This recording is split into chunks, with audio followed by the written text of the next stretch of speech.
What's going on, all you movie collectors out there? Phat Samurai Guy is here with Lady Phat Blood, and welcome to another episode of Phat Pickups. That's right. Yes. It has been a while. Yeah, I'm in between migraines and he's in between 6-day work weeks, so We fun. we figured we'd get a little liquor. Yeah. As is Finally put our damn Blu-rays away. As is tradition on our channel, our pickup videos are usually long and epic. We usually wait because we don't have that much time to film. Let's just show the 3 Blu-rays we got for the week, and then here, yay, no, enjoy. That's for pussies. Yeah, we do everything epic here on the channel. So chill with us. That's right. Grab something to drink. Maybe want to pause the video, go order some pizza, get some grub. We're gonna drink our hang out with us today. Our non-sponsored. Yeah, non-sponsored. Non-sponsored alcohol. So, why not? Today we are drinking because it's fun. The last video we did kind of turned into a drunken video, so make sure you guys watch our last pickups video. Hey, guess what? We were getting a little tipsy by the end of it. 5 servings in 1 bottle. Ooh, wee. Today I am drinking Asylum. Arkham Asylum. No, just We kidding. are not sponsored. No, we're not sponsored. But Stop it. Asylum, We're not sponsored. Belgian style. We want to let them know we're drinking. This is blind. We do this every video. Just blind by booze. Yeah. Okay? We like to try something new and fun when we do these videos. So Asylum, Belgian style, triple ale. And what are you drinking today?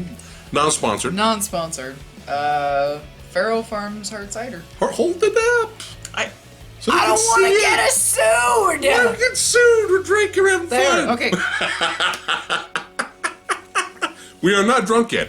We just started. It needs gluten. How does it needs? It's non-gluten. It's gluten-free. It's gluten-free. And it tastes. No. It tastes like it. No, I'm sorry. No, it's not bad. I did not know it was gluten-free. It's not bad. It's not bad. It's not bad. It's Well, we have been working out recently and eating right, but. All right, here we go. I'm gonna try it. So, cheers. Thanks for hanging out with us. Skål. That's right. Skål.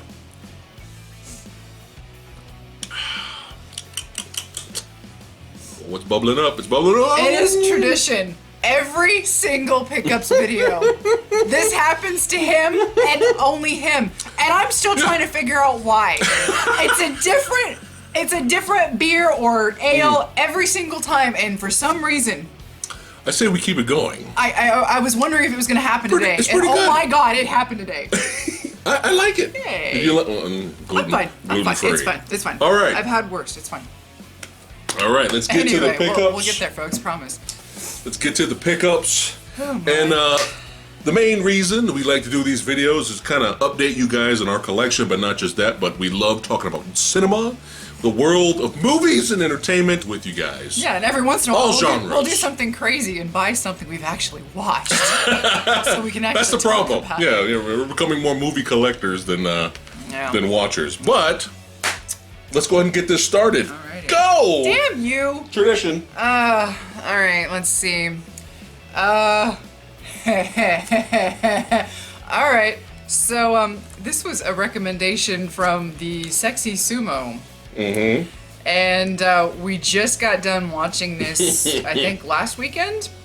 The Exterminator. Starring Ginty. Starring Robert should have been in better Ginty, and Steve really needed to be a mega blockbuster Hollywood star James. It's fun.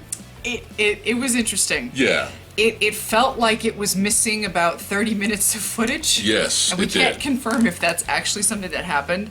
But it seems like it's kind of gotten the whole cult classic status, Mm-hmm. Yeah. and I think it's deserved. It's a very interesting slice of its time film. Yes. So it's a fun watch. Arrow video release, a lot of special features on that, but oh man, that beginning of that movie is like nightmare fuel. It's fucking badass, but it's like, whoa, hello. One of the hello. One of the most convincing, a little dodgy but convincing decapitations we've ever seen on film.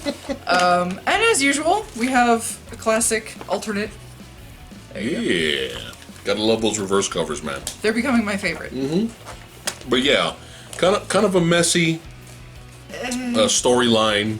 things literally happen where you're like, okay, I know there was supposed to be a scene in there somewhere. Like how did he know the bad guy was going to be there? Wait, when did he capture the bad guy? Yeah. There's a lot of that. Spending too much time, the cop character, we're spending way too much time with that character going on a date with the doctor. Like, let's get back to the fucking vigilante Ginty. Yeah. You know, with the damn flamethrower. Yeah. But yeah, fun vigilante movie. I was curious when I saw this, the trailer for this movie. It just looked very well done. I heard critically this was a very, very good Western. I heard it was really depressing. So let me know in the comments below if I'm correct on that. I have not watched it yet, but I heard really good things about it, and that is Hostiles. That's right. Starring Christian Bale, Rosamund Pike, and Mr. Wes Studi. That's right. Mr. Award winner Wes Studi here. That's right. Sagat from Street Fighter. Representing, but I heard this was a very good Western, so obviously I'm assuming it's slow paced, not a lot of action, but I'm here for the story. Yeah. So this film I have not yet seen because I suck. Comes from the director of one of my most favorite batshit movies in recent years. check our review of Mandy. This is Beyond the Black Rainbow. Directed by Panos Cosmatos. I probably butchered that, I'm sorry. I have no idea what it's about, I don't care. I'm just looking forward to watching it as soon as I can. It looks trippy. I hope so. Sometimes style slightly over substance isn't necessarily a bad thing as long as there is a good meat of substance in there, which is kind of what Mandy was to me. Very simple plot was that movie. I'm kind of expecting maybe something similar to this. Maybe We got a serial killer here? We don't know. I don't know. I'm looking forward to it though. Well, also, those of you that are joining us, make sure you let us know what you guys are drinking. Oh, no. And give us some recommendations, too, for the next video. Don't die drinking, okay? No, don't do that. All right, another Arrow release. Arrow is on fire, as usual. This is the Outlaw Gangster VIP, the complete collection box set here, filled with tons of special features. Which usually comes with an Arrow release. They're always first class. We got Gangster VIP, Gangster VIP 2, Heartless, Goro the Assassin, Black Dagger, and Kill. That's right, we're keeping it simple. Just kill, fuck it. Sure. Yeah, so I love me some Yakuza gangster flicks. Gonna have to check these out. I've not seen those. Man, you are all over the Arrow foreign releases here. So basically, quick rundown for those of you who don't know, who don't live in the United States. Our domestic Blu-rays kind of suck sometimes. Sometimes, yeah. Sometimes we don't get them at all. Yes. Avengement. Anyway. Yeah. And we have to resort to going overseas, ordering online overseas. And here we have, oh Jesus, this is fucking dumb. Hell Comes to Frogtown. Look at that cover. That's right. Hell Comes to Frogtown. Starring my favorite wrestler of all time, Roddy Piper. Yes. And we have an alternate cover, of course. It's a little generic, though. Yeah. I think I like this cover better. Yeah, that is better. Just look at the cover, and it's that. It's that. So we have a post-apocalyptic future. And, it's been years since we've watched the movie. I kind of forgot the plot. The plot's a little gross. Oh, you actually remember. Wow. I remember because it's a little gross. I'm digging this. Basically, the human gene pool is dwindling, and Roddy Piper's the only guy with any active sperm in him left. So he has to go around fucking women to repopulate the species, which is like... Yeah. It's just, that plot is kind of gross. It's like, want it or not, you're going to get Roddy Piper's sperm. That should be the tagline on the box for the movie. I remember a long time ago on television, that movie used to come on, and I used to try, when I was a young teenager, I used to try to sit and watch it, and I was like, this looks like fucking shit, like this is bad. And I could never watch it. And then we somehow watched, I don't know, it was on Amazon Prime or something like that, we were like, bored one night, and Roddy Piper sells it. Yeah, oh yeah. He makes the movie hilarious Oh, yeah. and watchable. So Roddy Piper had been in some of the biggest piles of dog shit you can imagine. Semi-large budgeted and lower budgeted and no budgeted. And he will always be the best thing about the film. we have a Scream Factory release of a movie I already own, but I had to buy it again. It's what we do. Because it's Scream Factory, and you got tons and tons of special features, a new 2K scan of the film. Crime is a disease, meet the cure. Cobra, that's right, look at that. Yes. 80s, badass tea abounds. That's right. I was kind of scared when you showed me that, but it wasn't that bad. No, it's fun. It was fine. It was actually kind of endearing in how unapologetically 80s it was. I mean, he's got a cobra on the gun handle. His name is Cobretti. Oh my god. Right. Directed by George P. Cosmatos. Oh hey! There you go. The dad. Tombstone. Again, have not seen this yet. Heard nothing but good things about it. 3 billboards outside Ebbing, Missouri. I'm really looking forward to it. A nice drama, sounds like. I believe she's looking for her daughter. Her daughter's missing, I believe. And the local authorities aren't really doing much about it. So, Heard great things. yeah, looking forward to that one. Now, one of my favorites.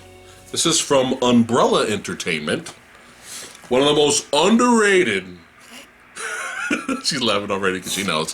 One of the most underrated sci-fi action thrillers. With one of the best villains. Yes, one of the best villains ever. This guy knows what he's in, and Yes. he's gonna eat all of the scenery. Yes, he's gonna chew it up, spit it out.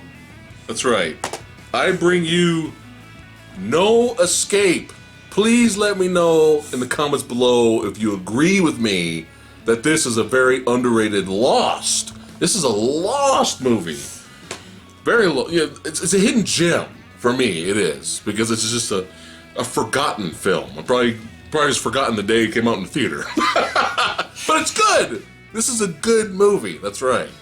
Basically, Ray Liotta was in the military. He gets sent for committing a crime. He gets sent to a prison that's basically an open island, and all hell breaks loose. No escape. Check that out.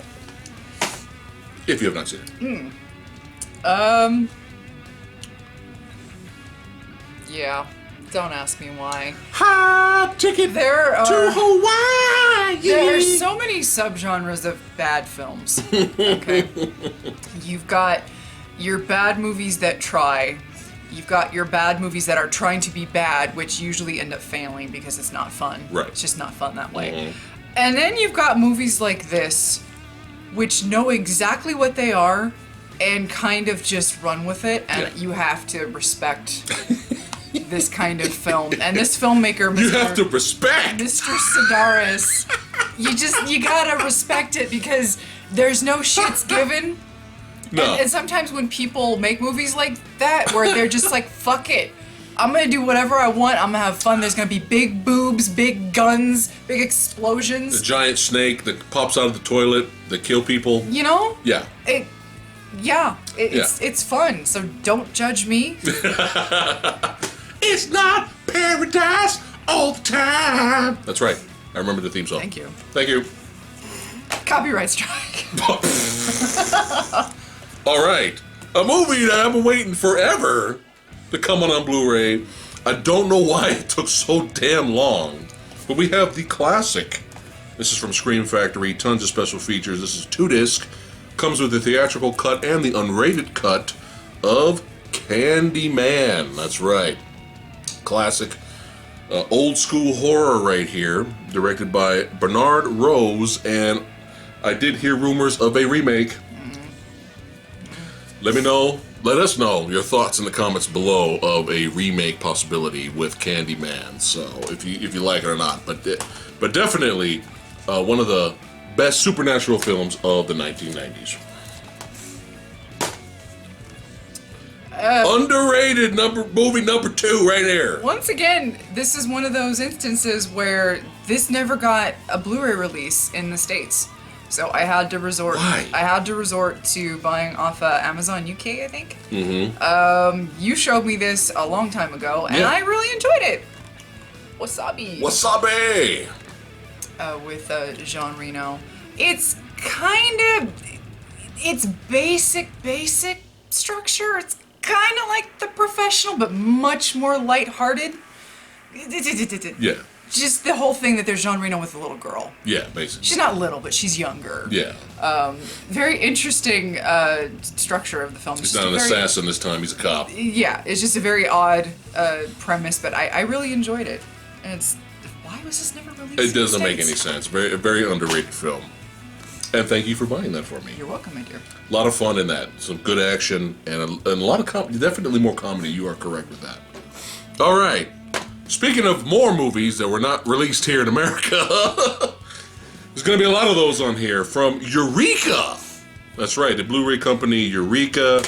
I give you the classic, damn it, the movie that started it all, the movie that kicked it off, put Jackie Chan on the map.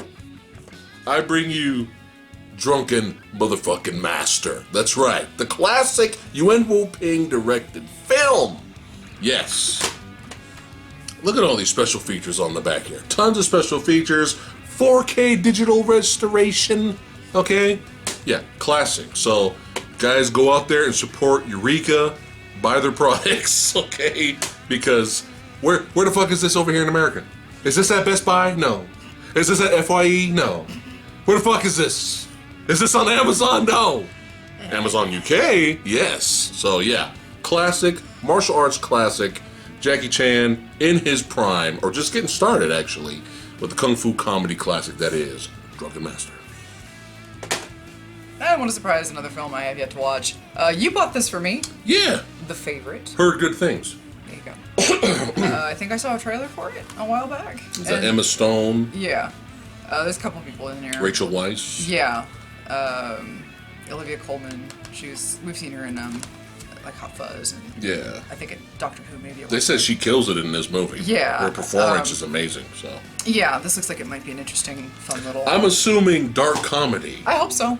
Yeah. It looks, from that trailer, it looks like it'd be a lot of fun to watch, so. I hope so. All right. Back to Eureka, motherfuckers. Here we go. More Jackie Chan goodness.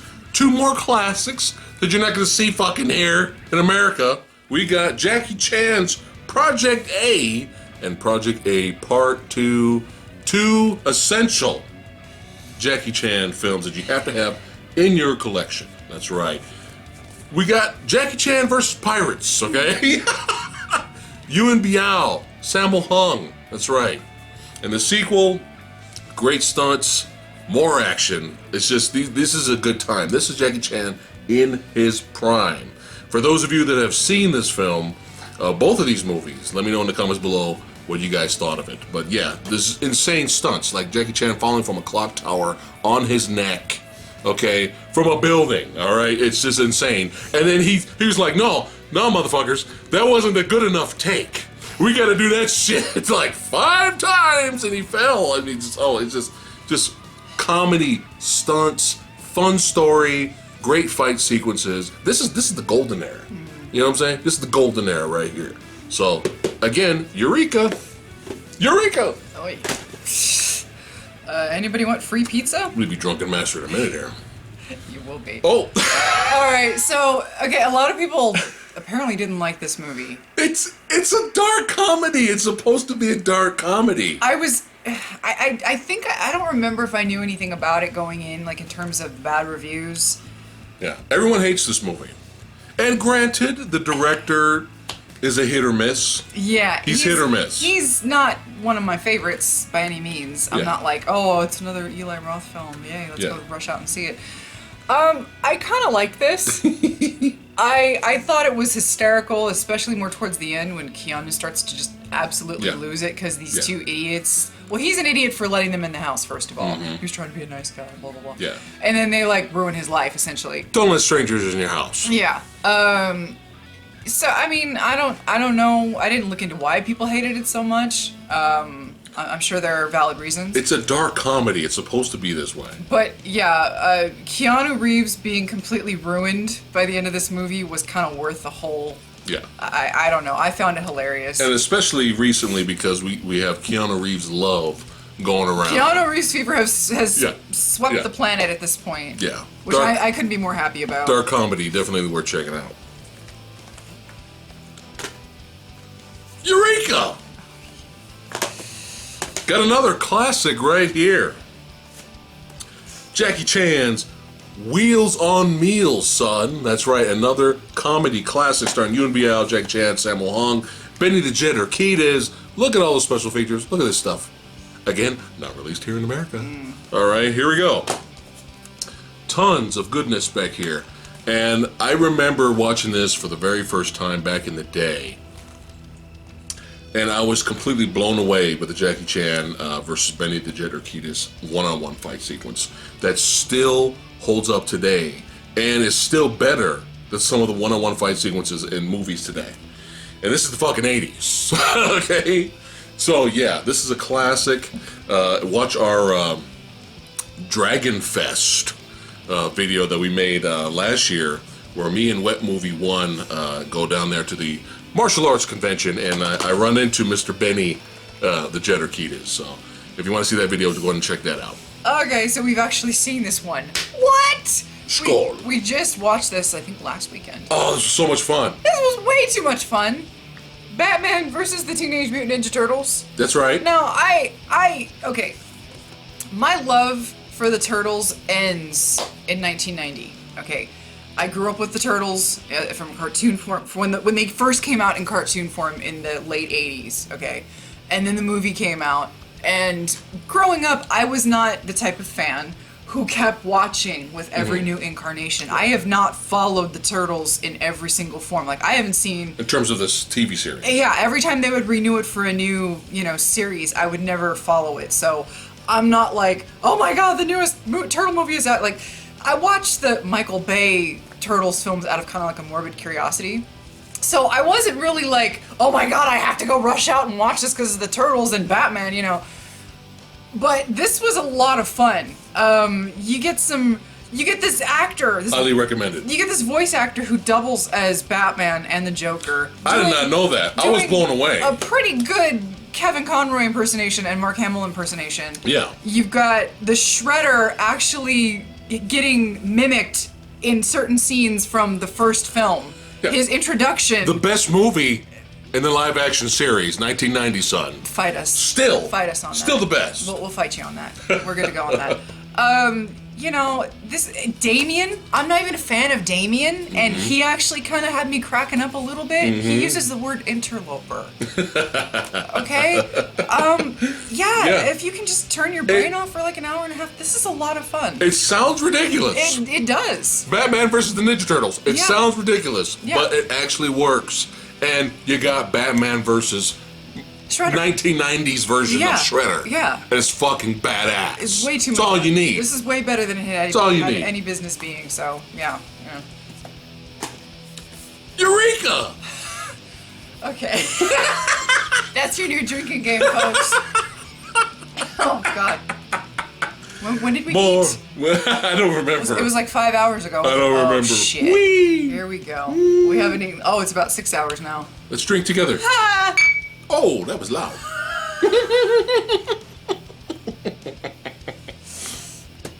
I want recommendations, guys. Let us know in the comments what you guys are drinking. God. All right. More movies not released in America. More movies not released in America. We have the classic. What are we doing with our lives? I don't know. We're having fun talking about movies. It's the purpose of the channel. Alrighty. The purpose of the channel. All right. Once Upon a Time in China trilogy. Wong Fei-hung, played by Jet Li. This is Jet Li in his prime. Who is Jet Li? What's the big deal about Jet Li? I watched Kiss of the Dragon. No. I watched Lethal Weapon 4 and Black Mask. I wasn't really that impressed. Oh, no. What's the big deal about Jet Li? Bam! Right there. Not so much the third film. Not so much the third film, because Jet Li and Choi Hark had a falling out. But classic Jet Li in his prime. Yuen Wo-ping directed the second film. We have wire work done right. We have fight choreography done just perfect. I mean, this is the prime right here. I mean, come on. In the second movie, Jet Li fights Donnie Yen. Do you need any more? Do you need anything else to sell you to buy this from Eureka? Yeah. Yoon Biao is actually in the first film as well. So, highly recommend this trilogy. The third one has its moments, but definitely the first two are classics and shall remain classics forevermore. Forevermore. Let's see, where to start? Getting tipsy. Well, you know. Oh, okay. Yeah. Good movie. Yeah. Good movie. Overlord. We did a review on this. Yes. We saw it in the theater when it came out and did a review. We were really looking forward to it. Yeah. I think we wanted it to go more off the rails than it did. Yes. But if you take it at face value for what it actually is and not for what we wanted it to be, it was... You don't really get movies like this anymore. No. People are too afraid to do gory R flicks the way this was done. So I enjoyed it. I did enjoy it. Mm-hmm. I mean, for mainstream horror, we get fucking Bye Bye Man. Okay? So, yes. More Overlord, please. But more Overlord, pushing the envelope, though. Nah. Yeah. Eureka! We have the classic Jackie Chan City Hunter! That's right. Action comedy bonkers. Bonkers! Alright, remember, this is bonkers, okay? Tons of special features all on the back. And I remember when I first watched this on VHS. I hated this movie. Aww. I hated this. There's only one scene I liked. And I'll tell you about that one scene in a second. But I hated this movie. Because I didn't know about the bonkers, insane, hell's a poppin' shit. I didn't know. And then many years later, I found out that this was actually based off of an anime. Uh-huh. That's why it's bonkers. Not all anime's bonkers. Yeah. But when you do live action anime, people's acting is bigger sometimes, and they over exaggerate things sometimes. Yeah. I mean, this one of the girls in here pulls out a gigantic sledgehammer and hits Jackie Chan over the head. Okay, but are there some damn hilarious moments in this film worth watching? Yes. Is there some action in here worth watching? Yes. But my favorite, the real reason, you got Richard Norton in here, son. That's right, versus Jackie Chan, which is great. But the real reason, you guys, if you have not seen this, not released in America on Blu-ray.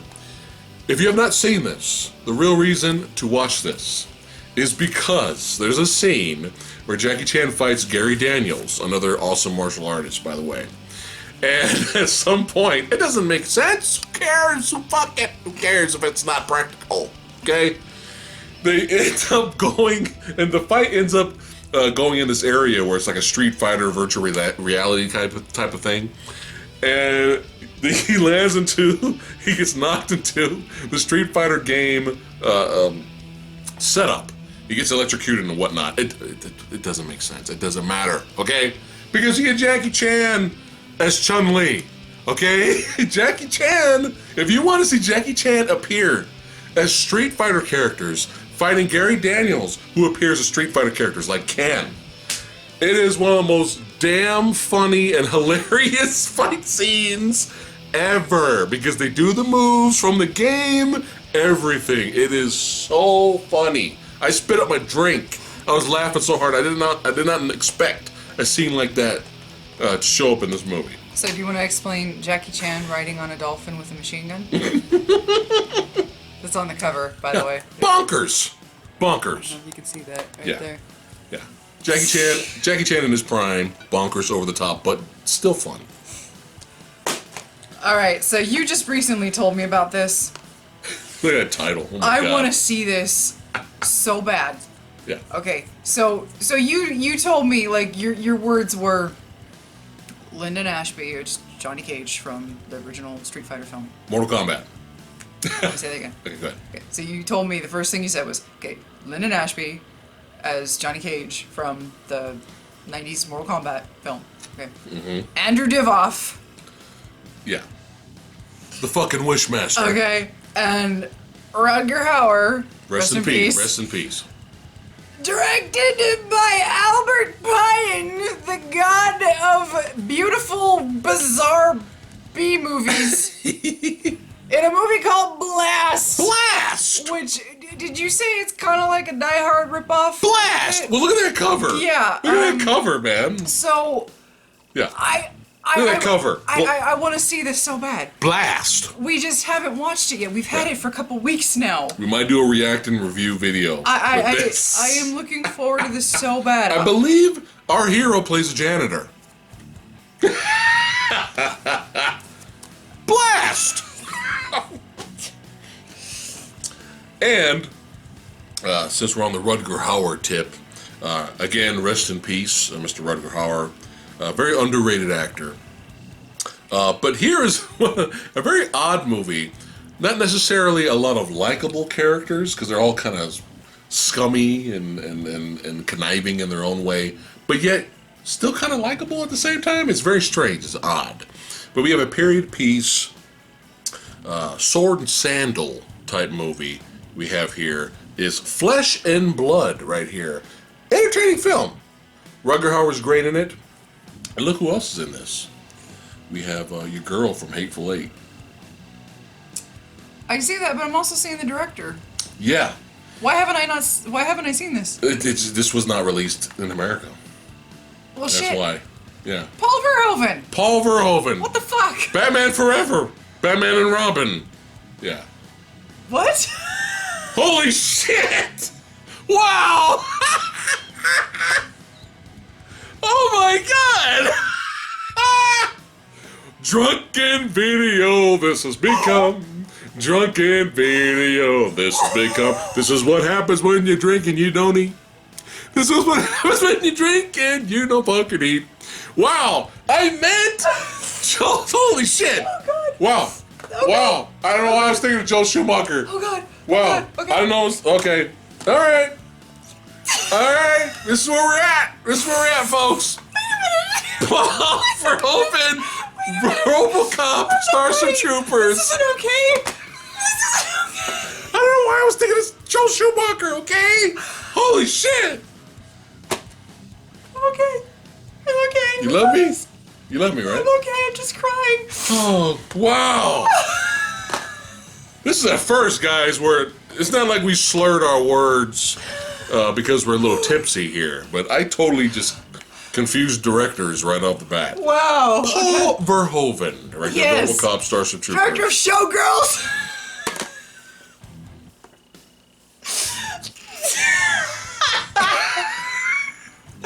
Yes. Oh, I'm gonna throw up. Entertaining. Oh, Knights in armor, large swords, people killing each other. I'm looking forward to movie, it. yeah. I'm looking forward to it. Starring, I have not really seen this guy in a lot. I'm sure he's been in a lot. But our boy from, or my boy from The Man from Snowy River. Oh, okay. That's right. Which I haven't seen in like 30 years. Rest in peace. Rest in peace, Paul Verhoeven. Joe Schumacher. Oh my god. You okay? I'll come back. I think I'm all right. Oh, I'm sorry. That See, this is the fun you have hanging out with us. was amazing. So this is gonna end up being a react and review video. We're gonna bring Phat Ninja and maybe Sexy Sumo in on this. Everyone's gonna be involved in this one because This is actually a 2-pack, yeah, but we we really heard some things. We really bought it for Who Killed Captain Alex. Yes. There is a trailer available. You can see it if you haven't already. Holy shit! This looks like Watch the trailer. the definition of bonkers, and I am all over it. But yet they tried. Yeah. From what I could tell from the trailer, Yeah. they had no budget at all. And you know what's better than was- somebody wanting to make a movie and just getting his whole town in on it and just saying, let's make a fucking movie, for God's sake, let's just do something with our lives. Not sure. Have you heard anything about Bad Black? No, I haven't, but I guess Okay. we'll find out when we see it. Well, it's one of Steven Spielberg's best films.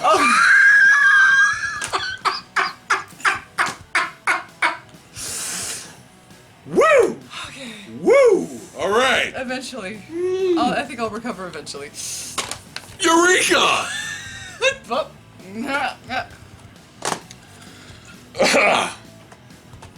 Classic. You okay?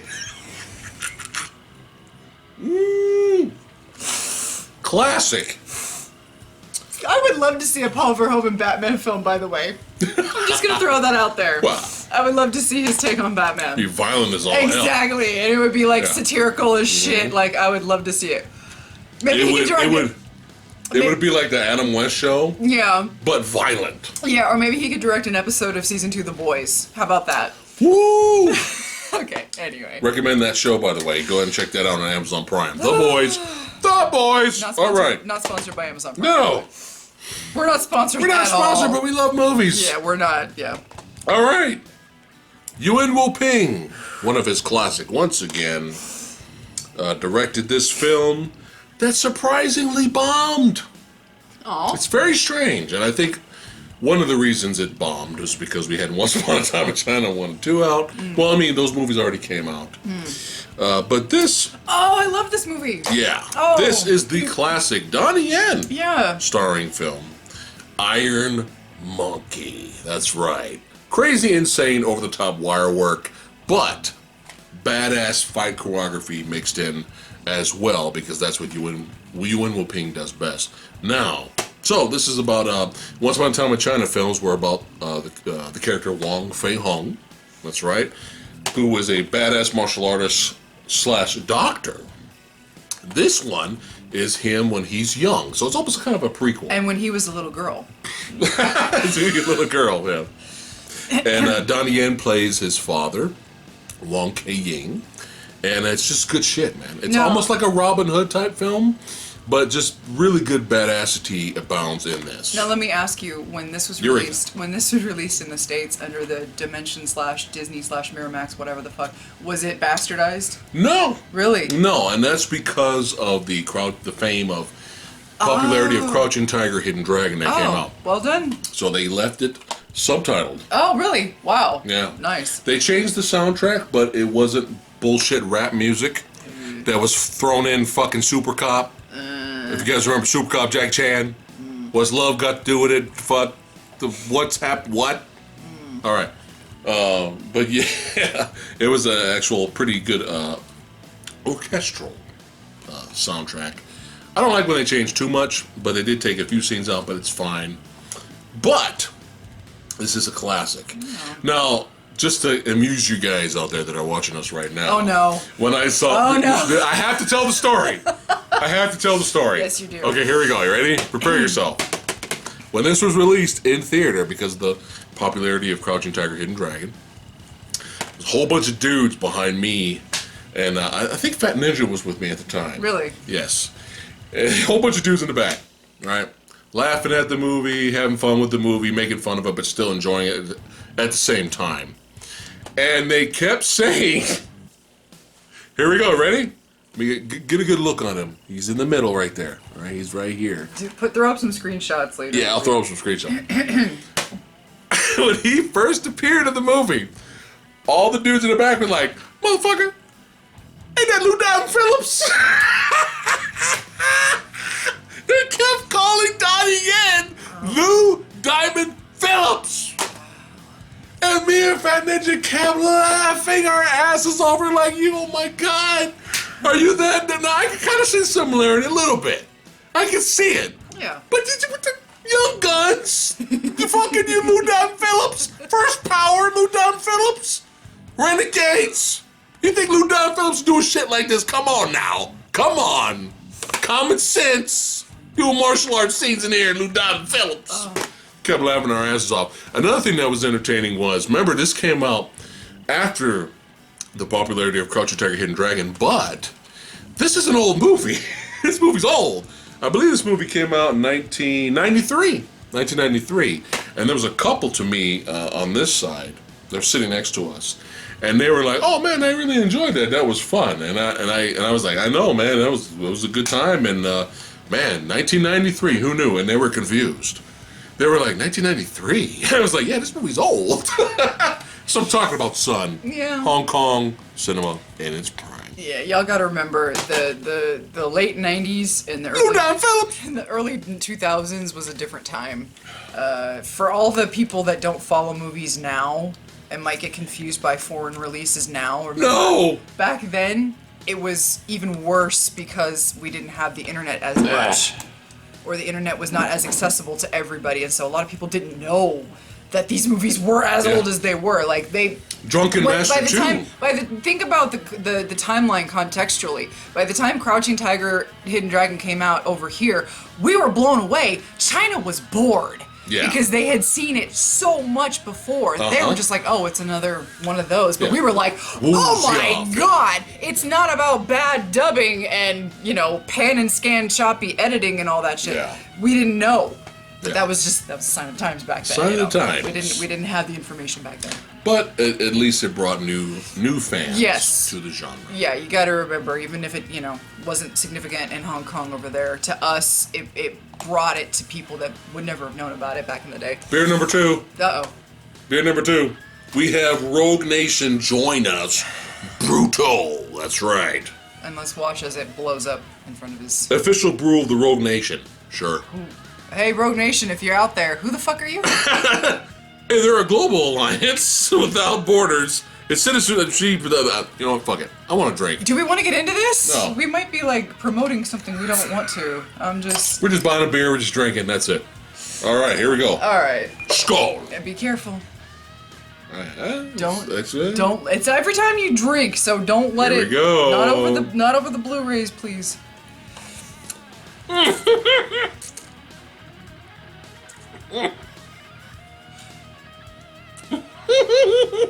I don't get it. I've never had this problem personally. Kind of orangey. I don't understand. Kind of tangy. You managed to do it. Anyway, skill. Okay. All right, so we haven't released it yet, have we? The react and review to this. We haven't done it yet. So in the near future, hopefully, expect to react and review to one of these films. This is a 2-pack from Screen Factory. The first one being The Dungeon Master. Yes. And the second one being Eliminators. Now, are we going to try to do a react and review to Eliminators? Yes, I would like to. Dungeon Master is a dumpster fire. I get what they were doing. We're not going to talk too much about it. I get what they were doing. Just stay tuned for our upcoming review of it. But, oh boy. Eliminators, I can't wait to watch this. I have a feeling I'm going to be severely let down. Yes. But, look at this cover. I don't know if you guys can see it. Look at that. You see that? You see that? How can I not buy this? We got a fucking ninja. Yeah. We got a dude with no legs on he's like fucking tank right here with guns, looking like the fucking Borg. Yeah, I have a feeling we're gonna be disappointed. Yeah. Yeah, but or pleasantly surprised. I mean, we'll see. We bought it. That's it. It's done. It's a done deal. It's a Screen Factory release, right? Yeah, it is. So we'll see. We'll see how it goes. Back to some more theater moments, stories. Not really story, but theater moments. This is around the time where we didn't have no internets, no YouTubies. And all we had really was Siskel and Ebert. Oh. They hated this. I'm pretty sure they hated this movie. But we didn't watch Siskel and Ebert that much. I didn't analyze film that much. Yeah. Not so much as I do now. Analyzing, I mean, that's subjective. Yeah. But me and the Cranky Critic were bored one weekend, and we were like, you know what, man, let's go see a movie. There's some monster movies out, right? It's probably like fucking Aliens or some shit, or whatever. Creature Feature Fest. Let's go out. Maybe we'll have a good time. And we did. We laughed our asses off because there's some bad shit. There's some bad shit in here. We laughed our asses off. But at the end of it, we did enjoy it at the end of the day. Dig that cover. Yeah, I know. And I bring you, starring Treat Williams and Famke Janssen, directed by the Mummy director, Stephen Sommers. I believe this might be his first film, maybe. Deep Rising. Yes. Deep Rising, that's right. This is I believe, who released this? Kino Lorber released this. Tons of special features on here. And here's the thing. Is it a great movie?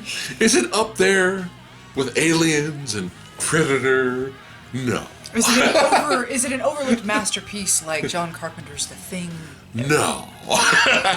But this is one of those perfect movies where there's nothing on TV. You're up it's 2 a.m. You're up and you're bored. There's nothing on YouTube, nothing on TV. And you're just like, you know what, I gotta watch something. I want to be entertained. This fits the bill. CGI effects, I guess okay for its time. Not great, but pretty good practical effects in here as well. But yeah, we have a sea monster basically attacking this cruise ship, and Treat, the substitute, yeah, Williams, basically fights this with a ragtag of mercenaries, and there's a lot of gore in this, but it's a bloody good time. Oh boy, how did this DVD get in here? What? Good lord. Stephen King's Graveyard Shift. I don't really have much to say about this. Would you like to, it was fine. It was fine. Guy looking for a job, basically homeless, desperate for work, ends up with this ragtag group of misfits who are also the same boat, looking for work. Small town. Yeah. And basically they're kind of a cleanup crew type of project, and what they don't know is that something ancient lies below. And who's directed this? Based on a short story of Stephen King, obviously. Directed by Ralph S. Singleton. Now, we might possibly review this. It's a maybe, okay? But there's definitely some moments of entertainment in this, but not because it's good. The villain in this! We were in so much pain watching the villain in this. We were like, oh my god, what does this guy have? 5 accents? What is this acting? Right? But we did find some entertainment out of it because it was so bad. So we'll see about a future review for it. Alright, a movie that should have sucked ass. I would not rank it as a great, amazing movie, but I had a good time with it, and it was entertaining, and I thought they did a decent job bringing in this live-action character to life, based off the manga / she has not seen it yet. That's why I don't even care. She doesn't care. She doesn't want to see it. I do not care. I didn't care when I saw the trailer. And even me, a long time ago, when we saw the trailer, I wasn't really impressed. I thought it was a little odd. But I gave the movie a chance, and I was entertained by it. And that is Alita, Battle Angel. That's right, directed by Robert Rodriguez, starring one of our favorite actors that we can't... Somebody not German, but he sounds German. What's his name? Christoph Waltz. Thank you, Christoph Waltz. Sorry. But entertaining. Highly recommend you guys check this out. Entertaining, action sequences, a little bit of violence. I would have preferred if this was rated R, like the manga or anime. But yeah, I mean, for American done anime live action, let's think of the track record, guys. Speed Racer, Woof. Dragon Ball Evolution. Woof. Okay, our track record here is not great. Even in Japan, besides the Rurouni Kenshin trilogy, even in Japan, even they dropped the ball with some of the projects. So, which you might get to in a minute here. Hey, segue. Well, but yeah, entertaining. Yeah. Highly recommend you guys check it out. Yeah, I wasn't... I hope this gets a sequel. Alright, so I think we did the pickups video maybe a while back with the animated series of Death Note, which I highly, highly enjoyed, as did many others, because it's a very popular anime, which got turned into a couple of live actions, an American remake, which we shall not get into that because it's pointless. Apparently they've had some OAVs, some miniseries. They have about a TV show based off of Death Note. So they had a double feature, it was clearly like a back-to-back project. It's the same film. It's basically this series split in half between the two movies, Death Note and Death Note: The Last Name, except whereas it was kind of faithful from the animated series. I haven't read the manga. I'm basing this off of the animated series. There was a couple of changes in the first film. In the second film, they're kind of going along normally, and then complete divergence for the ending. The finale of this movie was like, oh, okay. And these are the Japanese live action versions. Yes, these are the Japanese back in 2006. I mean, thank you. You bought them for me. The special effects are piss. They're very, very, very, very, very low budget 2006. I bought it out of love. Yes. So I mean, it's fine. The third movie though looked interesting. We didn't finish it. But. Death Note: Light Up the New World. Just started watching this morning. I am already 100 times more interested in this. We couldn't finish it. I'll probably finish it before this video ever gets uploaded. It helps that it actually looks like a movie. And there's a couple of reasons. Okay, there's a couple of reasons these films didn't work for me. I found the acting to be kind of poor. It looked very cheap, which never helps. And at this point, for me personally, anything that you create live action that is based off of the anime, or even if the anime is completely faithful to the manga, I don't know. But it's everything that I saw in these two films was based off as much as what I saw in the anime. Anything you're going to give me is going to be a poor imitation of the series, which I absolutely adored. All the character development, the banter, the back and forth between L and Light, you're going to get a truncated, just not good version in this, and that's what I got in this. This is literally its own thing. And the beginning of it already, it's 10 years after the events of these films, and they have taken that premise and just ran away and done completely they've just run off and done something completely different. So far, it was interesting. It looked really interesting. And I think that's what's gonna sell me on this, and why I'm probably gonna enjoy this a lot more than this, is because I don't need this. I already have the series. This, on the other hand, is something completely different, and I'm really looking forward to finishing Death Note: Light Up the New World. So, thank you. And for those of you out there that don't know anything about Death Note, it's basically, imagine a demon who's bored. Okay? The demon? Yes. The god of death. Well, yeah. One of them. You know. Yeah. Yeah, Ryuk is this dude. He loses a Death Note, it drops down to Earth, and Light Yagami just stumbles onto it, realizes that all the writings inside, if you follow these rules, you can kill people with it. Yeah. Write somebody's name in the book, he realizes they'll die. that it's true. It's pretty crazy. He, in 0 to 60 fashion, he finds out that he can basically kill anybody that he deems worthy of being killed, and he runs with it.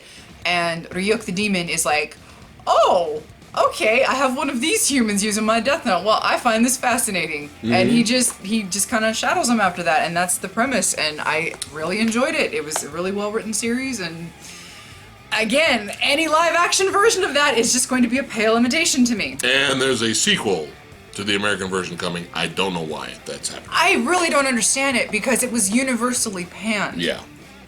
Even if it acted as kind of like a foot in the door for some people. I don't understand. It was not well received.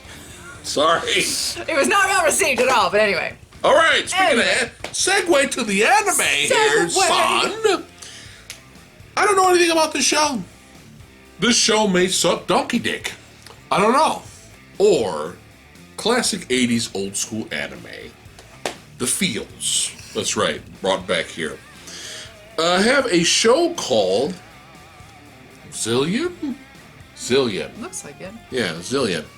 And I couldn't resist. It's Blu-ray remastered. There's some special features, but 31 episode show, old school 80s, classic 80s anime.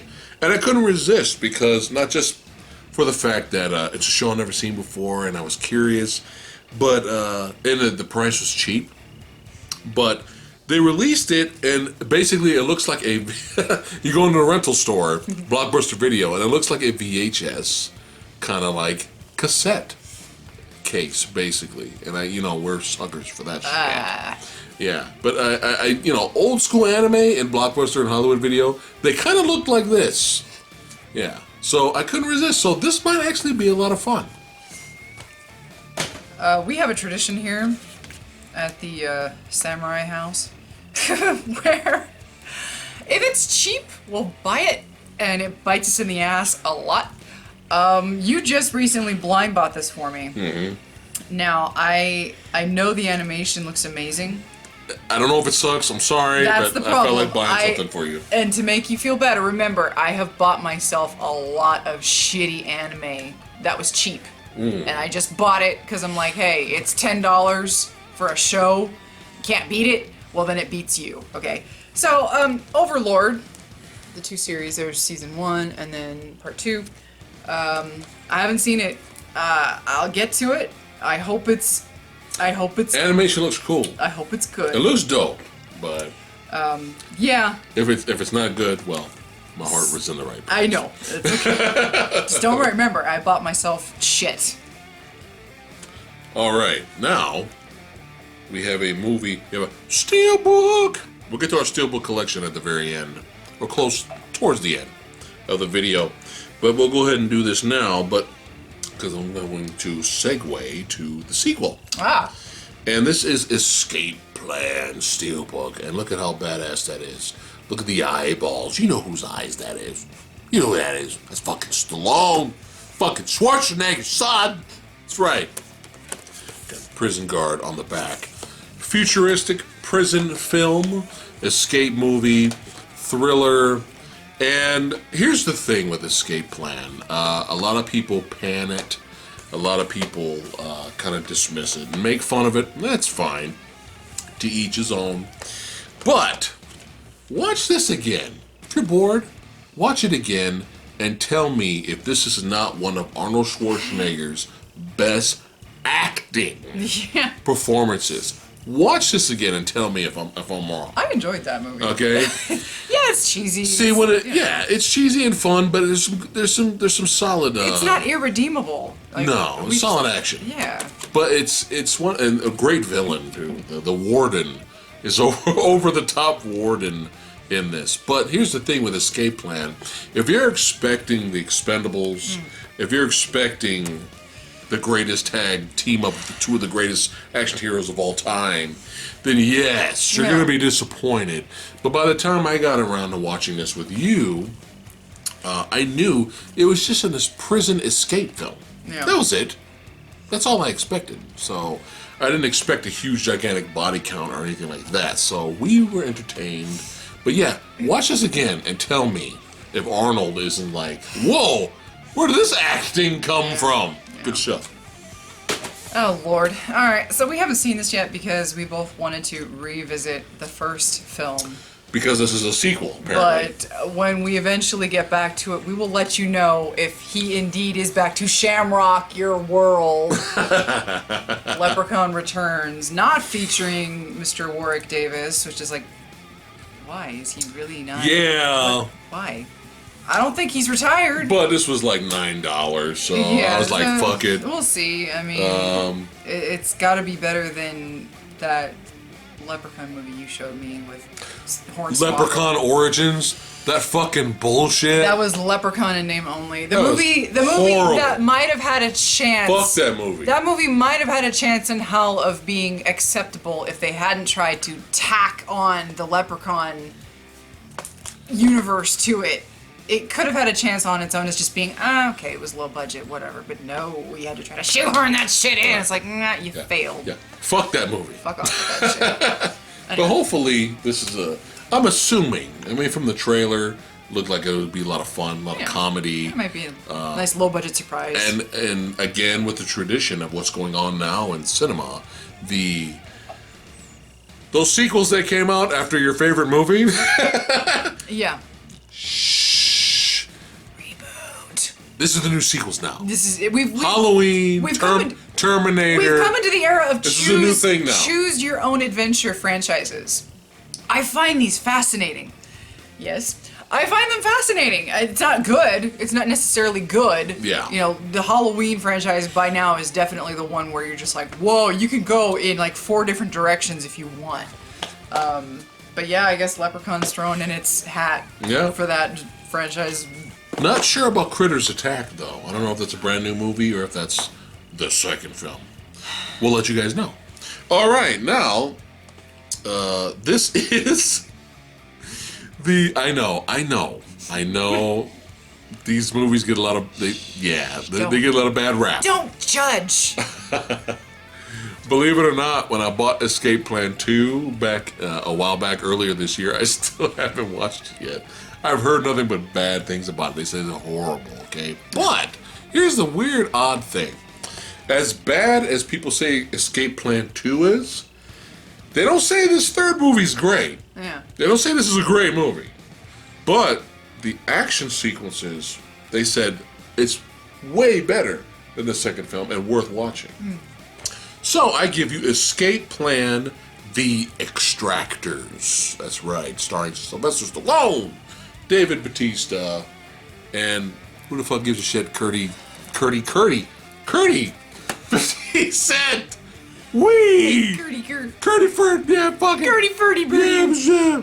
What is happening? I think Max Zhang is in this. And instead of putting his name on here, we got fucking 50 Cent. Fitty. But yeah, I heard definitely it's worth checking out for the action. So the action gets an upgrade. Not necessarily maybe the movie, but the action does. So why not? We have a double feature here. We have seen one of these films. Mm-hmm. We might review both of them. We don't know yet. Yes. You bought it for the second film that we have not yet watched yet. Yeah. And the first film was kind of, well, it's there, so why Yeah. not? The 2-pack from Scream Factory. Mm-hmm. The House Where Evil Dwells and Ghost Warrior. Now, you bought it for Ghost Warrior. Yeah. We watched The House Where Evil Dwells first. I like this movie! This movie is actually surprisingly entertaining. Holy shit. Okay, so this American family... Unexpected. They moved to Japan for the dude's job, right? And you already have this setup where a couple hundred years ago, whatever, this dude catches this chick with this other dude and he kills him and then he kills himself and then you get the ghosts living in the house that this American family moves into. All 3 ghosts. And I'm not going to really say anything else in case we do a review, but surprisingly, everybody's acting in here is like dead serious. Like everybody's is like, okay, we're gonna take this goofy premise seriously, and they sell it. And the house is haunted now because of the 3 ghosts. And so you have the 3 ghosts literally walking around fucking with these people and then inhabiting their bodies, right? Oh. And surprisingly, it sounds hokey. Yeah. And it can come across as a little hokey if you're not in the right mindset, but I really like this movie. Yeah, I was surprised. I cannot believe like this unknown 80s thing is actually very entertaining for what it is. Starring the actress from Straw Dogs and I think Dirty Larry Crazy Mary. But yeah, I bought this for Ghost Warrior. And I think Edward Albert Jr., who is a very good 70s and 80s actor. Yes. That I know of from my... I bought it for Ghost Warrior. While exploring a cave, 2 skiers find the body of a 400-year-old samurai warrior. As you do. Entombed in ice. He is brought to the United States in a hush-hush operation and revived through cyrosurgery. Unfortunately, he is then forced to battle for his freedom, dignity, and life. This Charles Band production stars Janet Julian from King of New York fame. This is why I bought the movie, because I wanted us to do a react and review film of Ghost Warrior. Yeah. But was not expecting to be surprised by The House Where Evil Dwells. Up in the hood. Up to no good. Holy shit, it's kicking in for you now, huh? Ah! Sorry, I'm so sorry you had to see that. Alright, shout out to Retro Leo out there. One of his I think it's his favorite martial arts film of all time, the classic movie starring James Earl Jones. Because when you think martial arts, you think James Earl Jones. But Philip Ree and Simon Ree and Eric Roberts and Chris Penn, best of the best. A classic martial arts film. And Best of the Best 2 was cheesy as all fuck. But damn, those fight sequences were a lot of fun. So, again, no fucking Blu-ray release here in America. Because fuck us, apparently. Yeah. All right. So, Amazon UK, I saw this. Best of the Best collection. That's right. Which features, on Blu-ray, which features the first film. Actually, all 4 films on here. And the first 2 movies, the only movies I really care about. I saw the third film many years ago, and I was like, okay, this is bad. But but that's many years ago. You never know. I may revisit it and like it. But I've always wanted to see the 4th film, because I heard Philip Reed kicks ass in Best of the Best 4 Without Warning, starring Gina Gershon. But, you know, come on. Best of the Best films on Blu-ray, right here. You just recently bought this for me. I have not seen it. I never heard of it. Penguin Highway. You like penguins. You like anime. Duh! Fuck Happy Feet! Hey, that was directed by Mad That's Max, true. dude. Actually, I take that back. All right, sorry. yeah. I'm sorry, George Miller. I know. I'm sorry. Come on, man. Come on. Yeah, I don't know what it's about, but it looks really cute, and So is this old school, or is it meant to look old school? I mean, it looks like it came out in 2018, possibly. But it does have kind of like an old school. You can see some of the screenshots in the back there. There you go. It does kind of look like it might deliberately have, I don't know if it is hand-drawn or if they just made it to look hand-drawn, but, you know, there's just something, to us old fogies, to us, there's just something about hand-drawn animation. There's a lot of respect there. I respect any form of animation, honestly. Well, not any form, but anything that has effort put into it. Yes. But there's something extra about hand-drawn animation. All you gotta do is go back and watch Akira from the 80s, especially the Blu-ray. I cannot impress to you how much seeing Akira in Blu-ray is just like, oh my god. It's just astounding. But yeah, this looks like it could be a lot of fun. Yeah. Maybe It looks heartwarming. maybe Ghibli-ish, perhaps. I don't know. Yeah, Ghibli style. Eureka! All right. Yeah. I forgot I had one more left. All right. Very odd pairing.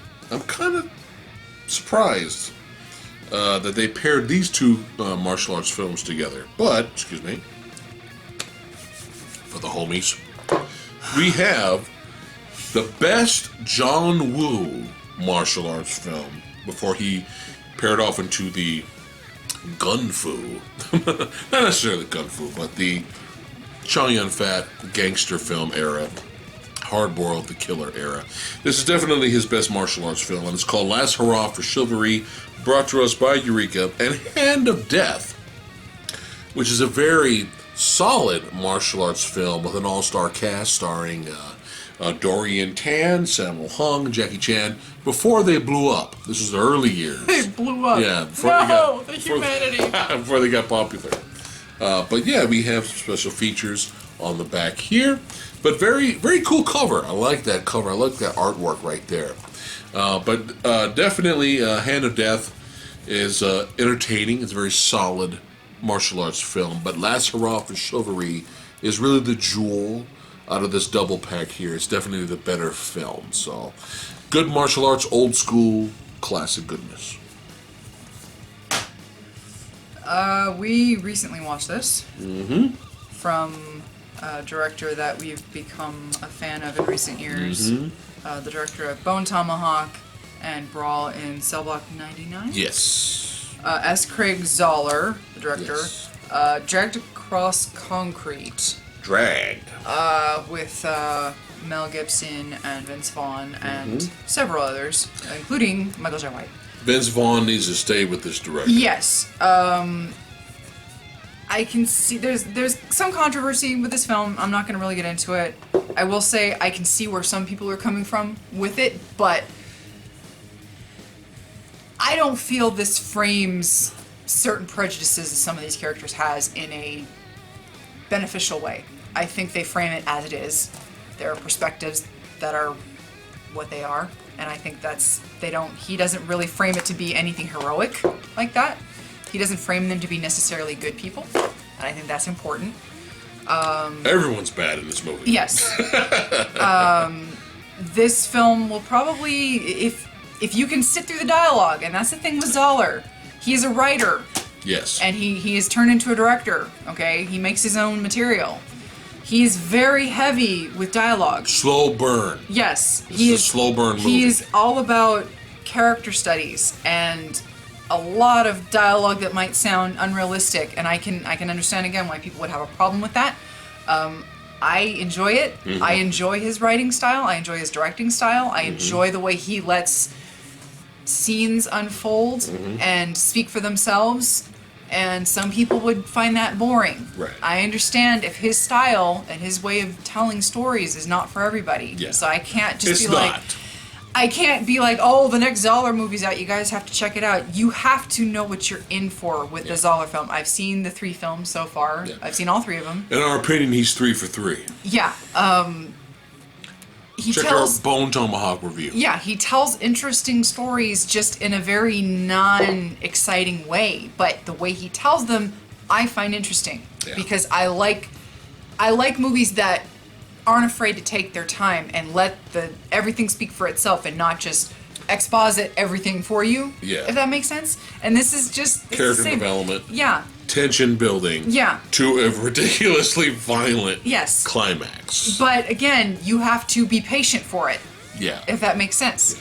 If you're watching this expecting like Heat No. or, No. Goodfellas or something like that, it's not that type of movie. It's very hard to recommend movies like this. And like any of his films, all 3 of his films that I've seen so far, it's hard to recommend them because they're hard to watch, especially if you want to just be entertained for 2.5 hours. And his movies are long. Yeah. Very, very long. And slow burn. Yes. But we do enjoy them. Yeah.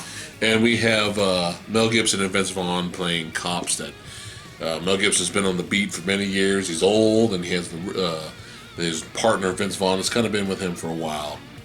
And they feel like they're due. It's time for due payment. Yeah. And they think they deserve some money. They get some word of heist going down, and all hell breaks loose later by the end of the film. Yeah.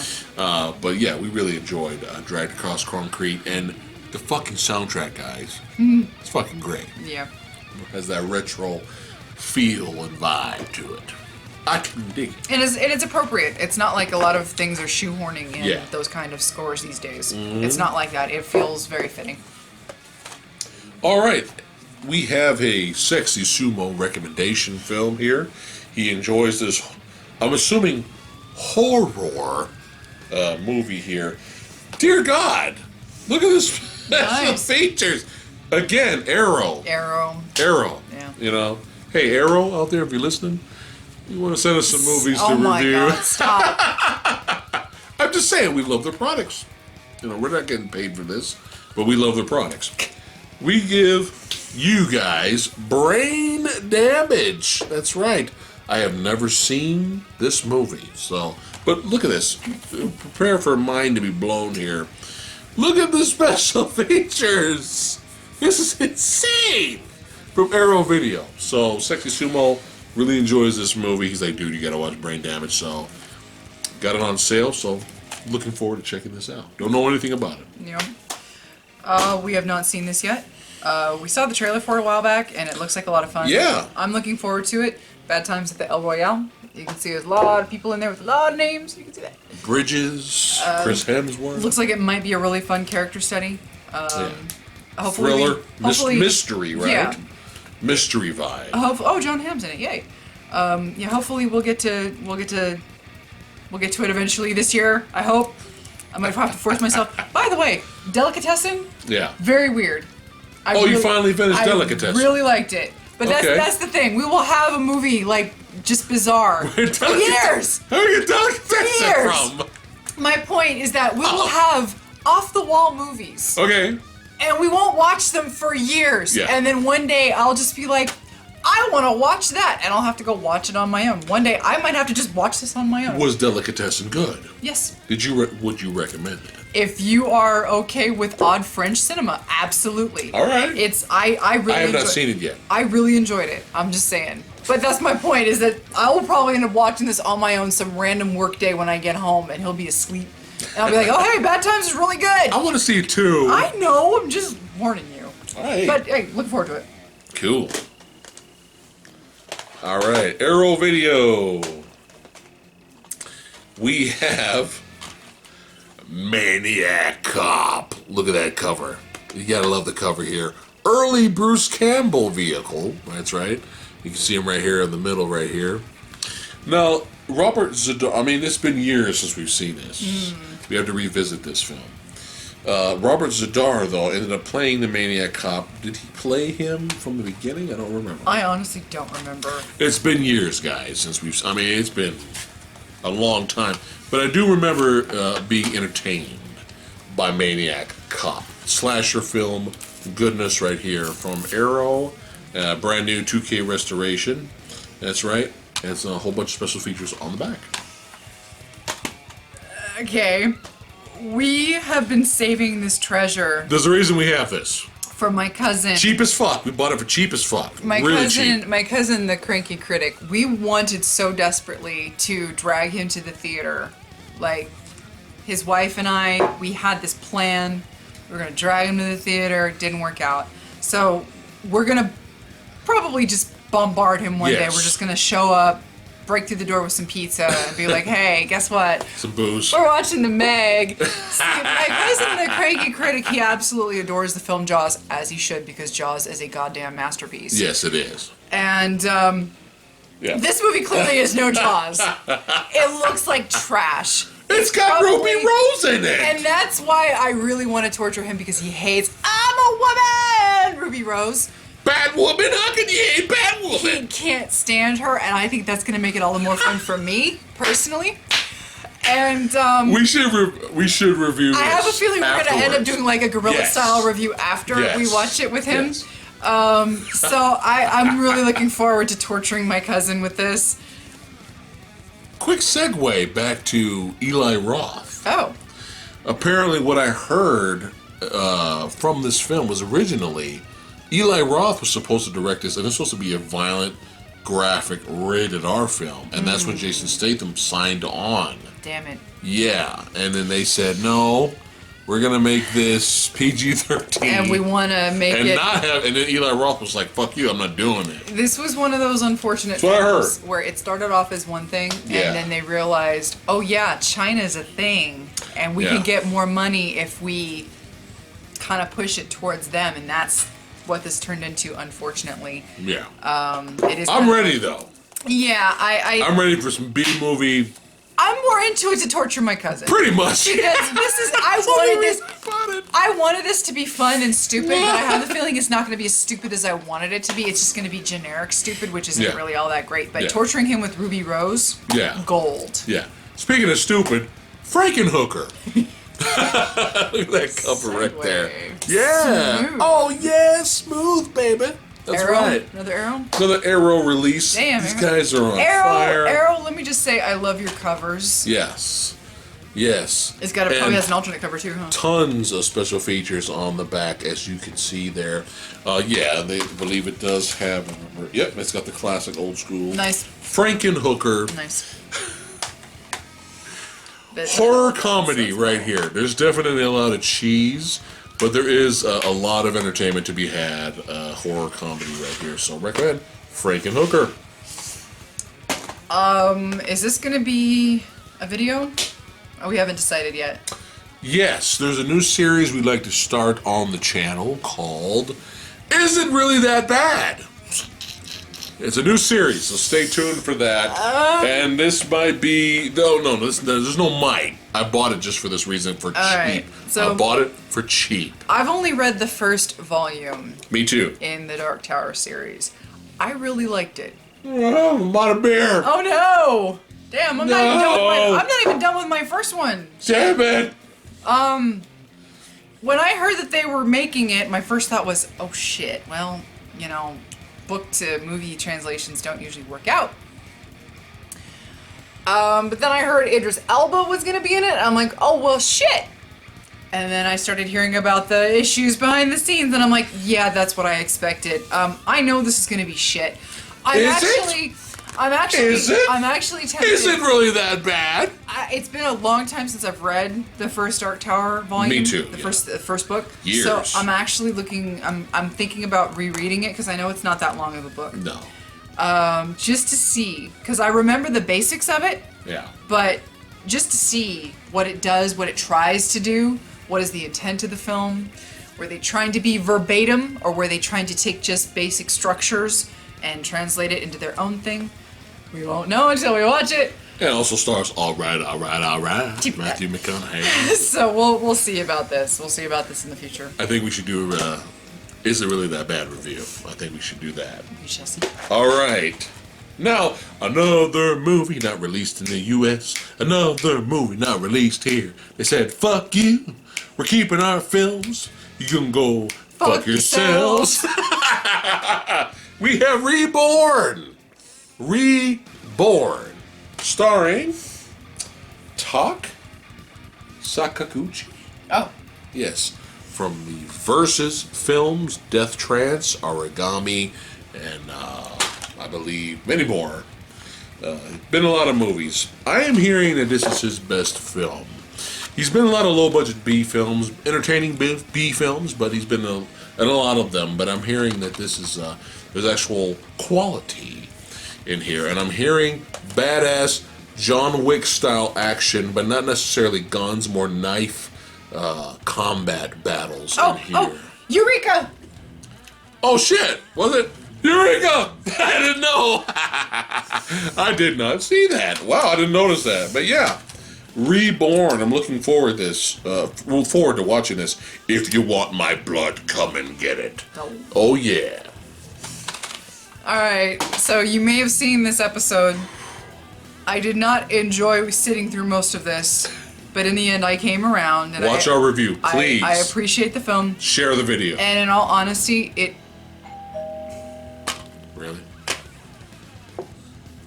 These motherfuckers, they're trying to sell solar panels. Solar panels. And they keep coming to our fucking house. And I don't dare answer the door because they won't shut the fuck up. They will not let you say no. And I am so sick of their bullshit. Yeah.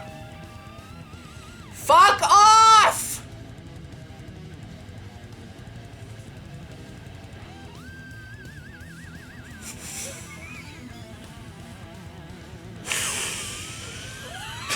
Oh shit! Oh shit!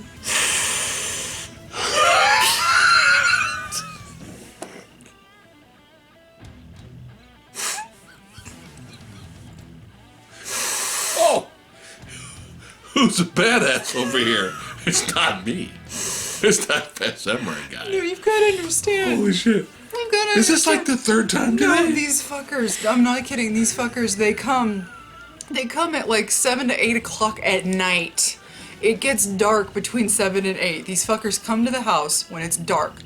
They come to the house early in the morning, and they knock on the door multiple times, and they ring the fucking bell multiple times, and like I said, you answer the door, they won't let you talk.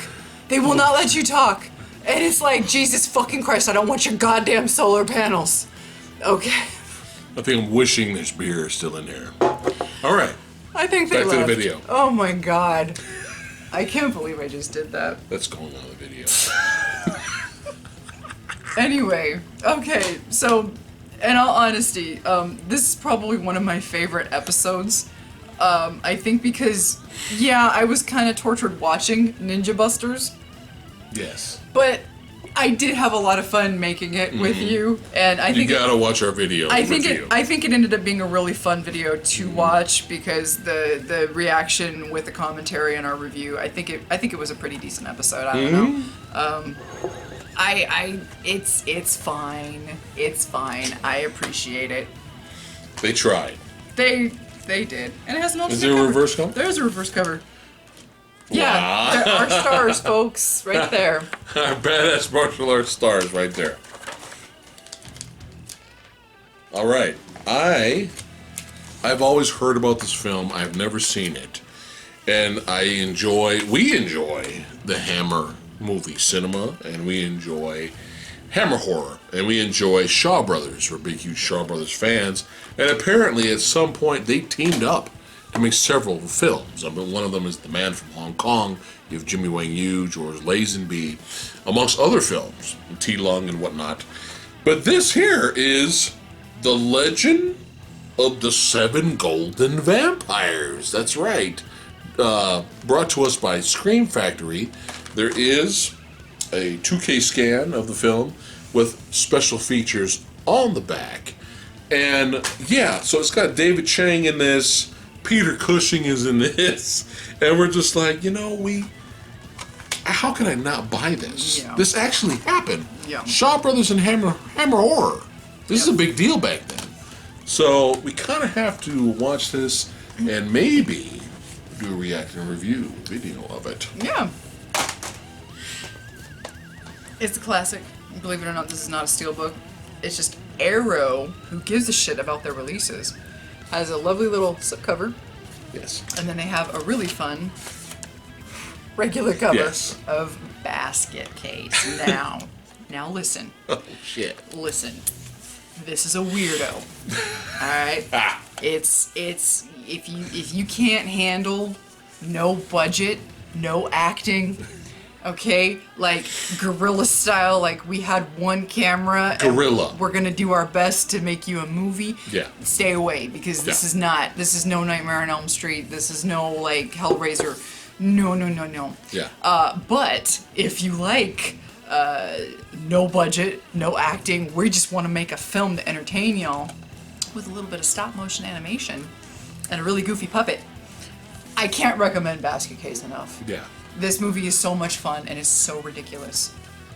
4K restoration.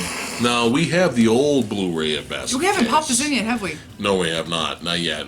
We have the old bootleg Blu-ray of Basket Case. This is a 4K restoration. I'm sorry, but look at the special features on that. Arrow. Holy shit. Yep. Yeah.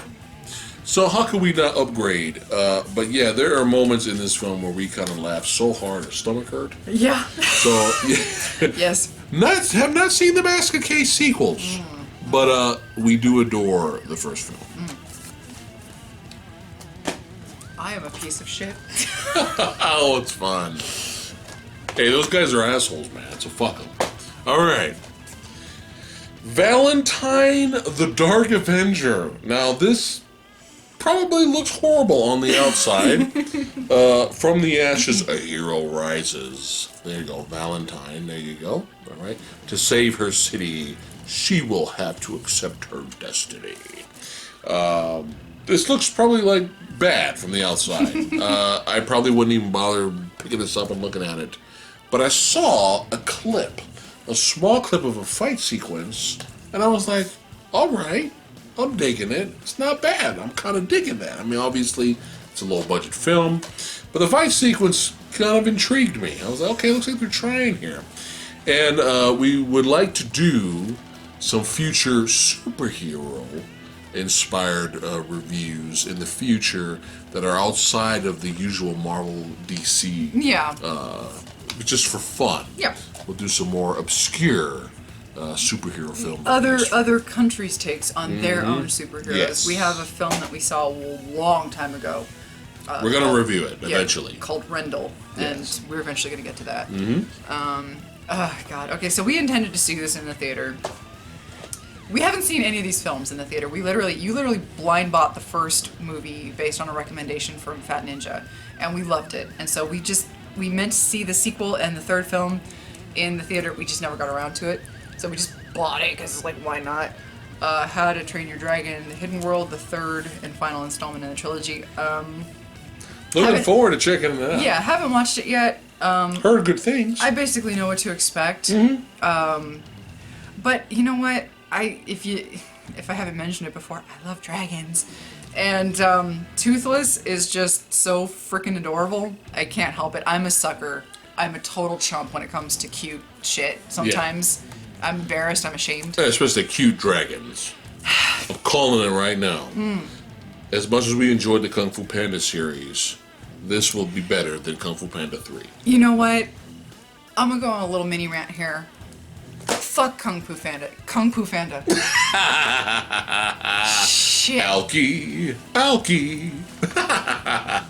Yeah. Kung Fu Panda. Panda Kung Fu Panda 3. starring Mac Jack, was a piece of shit and I hated it. No, honestly, Kung Fu Panda 3, it was fine. It's but fine. It went so far left into the kiddie realm where I feel like the first two movies, they can be enjoyed by children and adults. Yeah. The third movie was so more pandering to children. Yeah, is this that for 4-year-olds? I What's going on? did not enjoy it very much. Yeah. Whereas the first two movies, I really enjoyed a lot. I have a feeling this will be better than that. I have hopes that they didn't go the Kung Fu They Panda might route. have, but Well, I know where it's going. yeah. But It's entertaining. There was just too much nonsense in the third Kung Fu Panda film, so Yeah. that was a little bit of an unfortunate turn. It wasn't terrible. It wasn't like unwatchable. No. It just wasn't how I would have liked that movie series to end. Kung Fu Panda Part Trace with Shot Caller. the guy who has the YouTube videos. now. Shot Caller. What? Starring Jamie Lannister. I thought you said shock collar. I'm like, why would you make a movie about something that tortures animals? Hi. What? I thought you said shock collar. Shot. Holy shit. Said. Drunken. This is the drunken video now. Hi. Shot Caller, starring Jamie Lannister. From Game of Thrones fame. Fame! Game of Thrones fame! Fame! Fuck Game of Thrones!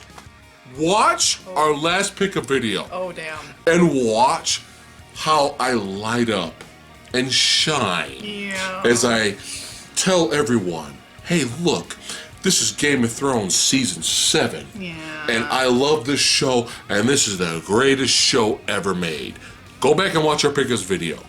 Yeah, after fucking Season 8, fuck you! Fuck you, Game of Thrones, okay? I'm just being real right now.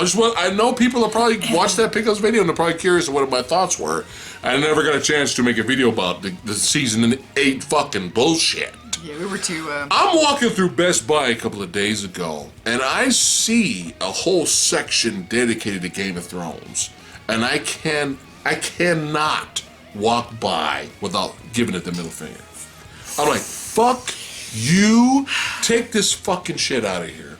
Put this shit in the fucking clearance section because you fucked it up. I'm sorry. It was the greatest show ever. It's so bad. I don't care. It wasn't as bad as people said it was. Are you gonna rewatch it? No.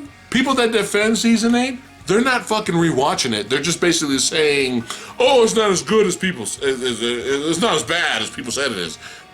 Saying something that's not as bad as people said it is not a compliment. Okay? So, I'm seeing figures of the dragons, pops, all this shit, and I'm like, fuck Game of Thrones.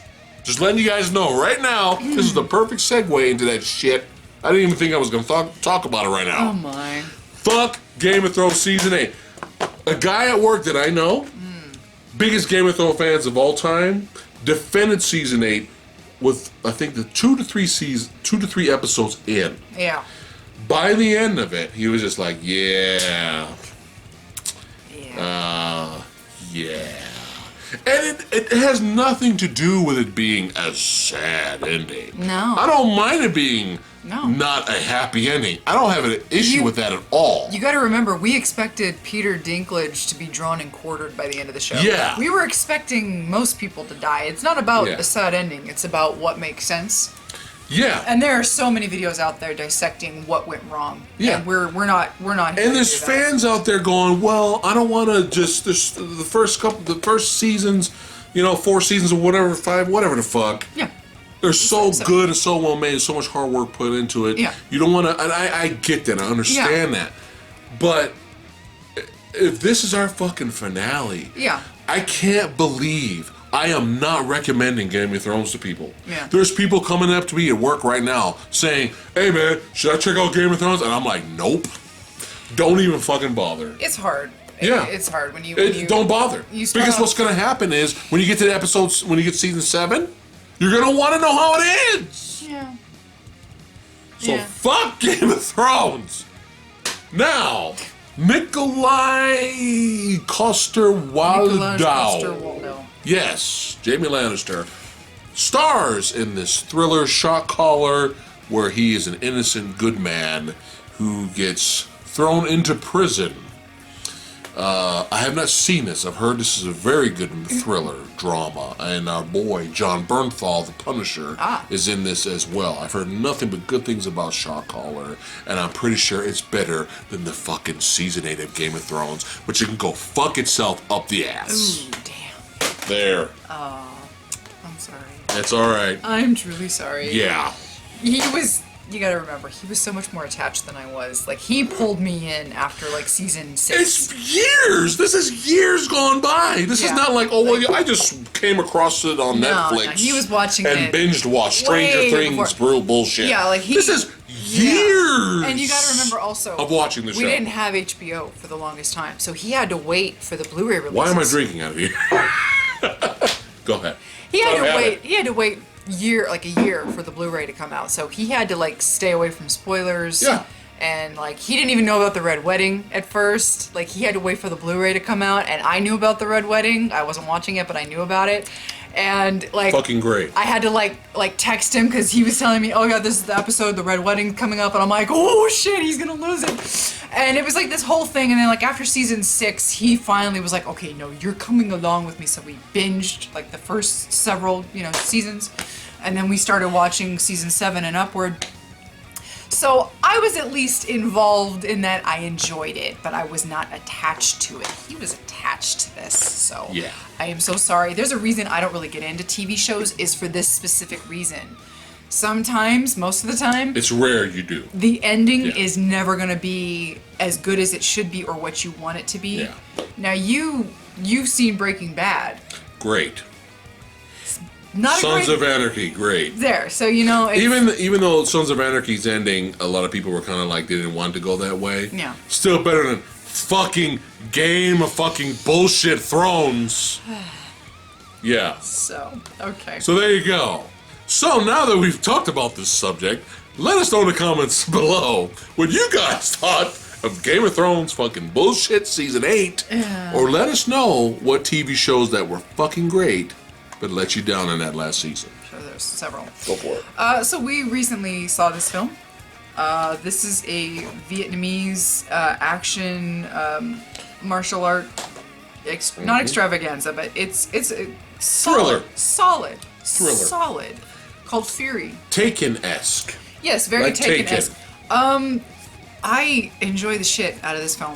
Mm-hmm. It's this lady here, Veronica. She was when she was little, she was trained by her father in martial arts, so she knows how to fight. When she's a teenager, she became very rebellious. She ran off and kind of like became like this mobster. Like she was part of a gang, made some really shitty choices, ended up having a daughter, which they don't come out and say it, but the way they develop the lead, it's very subtle. And you have to kind of piece some things together about why she is the way she is and how she does things. Really enjoyed this film. Yeah. It's a really good character study. Mm-hmm. It's a movie where you've got a woman who's kicking the shit out of men in a believable way. Yeah.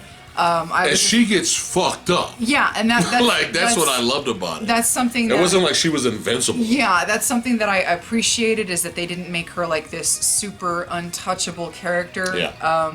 You know why she can hurt people is because she was trained to fight, and then being in a gang, and then being kind of like an escort-ish person. Yeah. She's seen this seedy like underbelly of life, and so she's had to become very tough and have to learn how to defend herself. Mm-hmm. And everything comes together very well in a pretty comprehensive film. Mm-hmm. Highly recommend it for action martial arts movie junkies out there. Also, my only concern was the first couple of fight sequences in the film were kind of average, basic, nothing impressive. But the fight scenes get better as the movie goes on until the very end, to where you saw me screaming. Yeah. I was like, oh shit. Yeah. So, Fury. Yeah, Fury. Very, very good film. Sorry? Plop. Plop! Alright, visiting my local FYE, we have Cello, a DVD. I know, right? A DVD! Cello! That's right. Brought to us by Tartan Asia Extreme. I got this for really cheap. But keep in mind, guys, anytime you see a Tartan Asia Extreme DVD, pick it up. Because some of these are worth money. Oh, really? Because they're rare. Okay? This one was actually cheap. I think FYE fucked up. And I got this for really cheap. Alright. Always down for Asian horror. So, looking forward to checking out Cello. Some people hated this.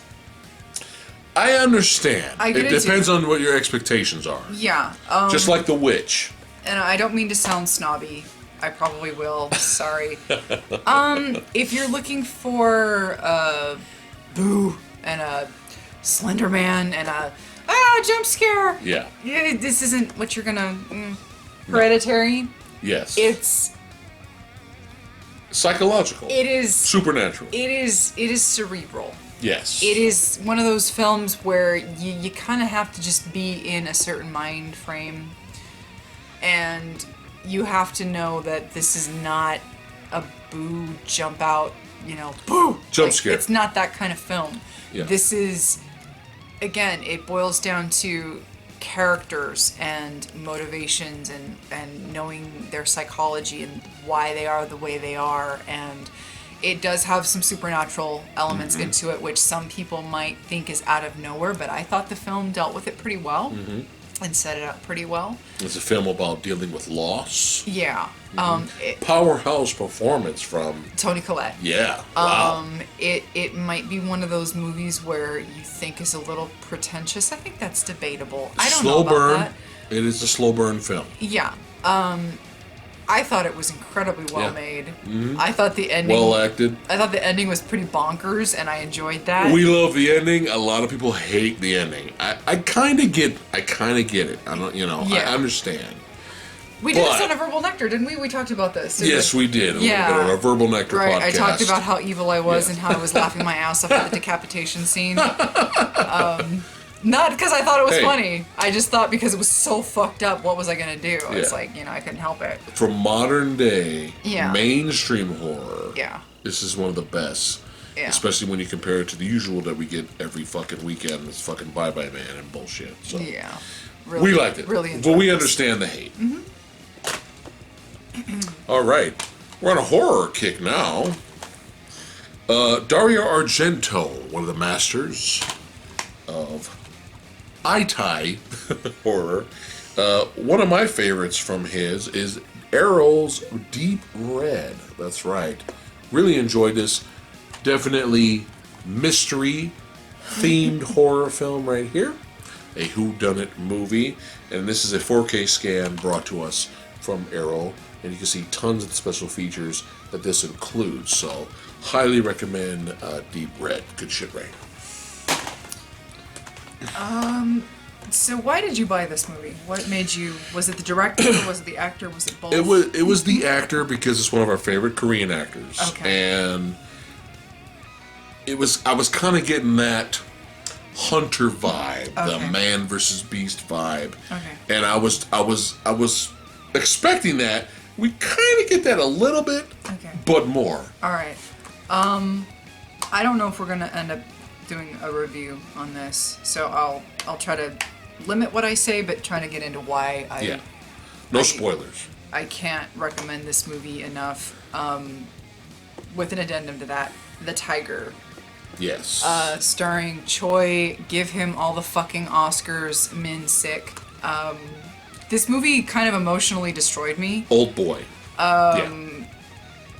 Again, we were expecting a man versus nature, a man versus beast nature film. But instead what we got was this devastatingly heartbreaking story of man versus tiger, but man versus nature, man is destroying nature, but this tiger literally ends up embodying an actual god of the mountain. Yes. That's what they call him, the Lord of the Mountain. And the tiger is literally an entity. The tiger in this film is an actual character with actual personality, and he has his own parallel story to the main character. I love this film. Yeah. This movie is beautiful. It is heartbreaking. Unexpected. I was not expecting it at all. Like I said, it kind of emotionally... To be what it was. It emotionally wrecked me. I kind of got a little teary-eyed in a couple of spots for various reasons. Yeah. If you can't handle a tiger with an actual personality, and I'm not talking about Lion King, I'm talking about, like, he doesn't speak. It's not like that. But he has, like, an actual, like, story. He has his own little side story, backstory connected with the main character. Yeah. Very well done. It's a little odd in that they would tell a story like this. Yeah. But I adore this film. Yeah. The only warning, I guess, for newbies is that for those who have not seen it, is the CGI is actually pretty well done for Korean film, but there are moments where the CGI is little like it's not Sci-Fi Channel it's level. not Superman in Justice League. Mustache? Yeah, it's not Henry Cavill levels. It's just it's an animal in CGI. Yeah. Some shots are better than others. Right. And that's about it. Some people might not be able to get into the whole tiger having its own personality and being an actual literal physical embodiment of a spirit. Yeah.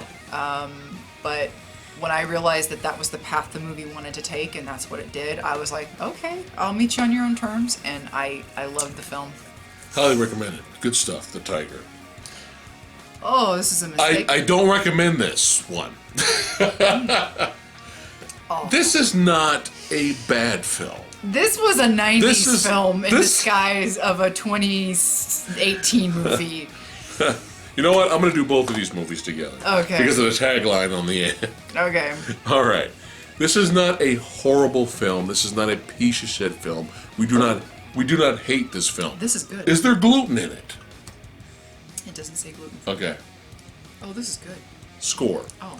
All right. Oh, baby. This is not a horrible movie. Which one is this? What's the company? The Dry Raspberry. The Whiters. Whiters Hard Cider. All right. So this is not a horrible movie, and it's the best way to describe this film is that it's not great, and I don't see myself watching it ever again, which doesn't sound like a recommendation, but it's harmless. Yeah. It's a harmless film. It's more for teenagers. And that's Donnie Yen's big brother. It's cute.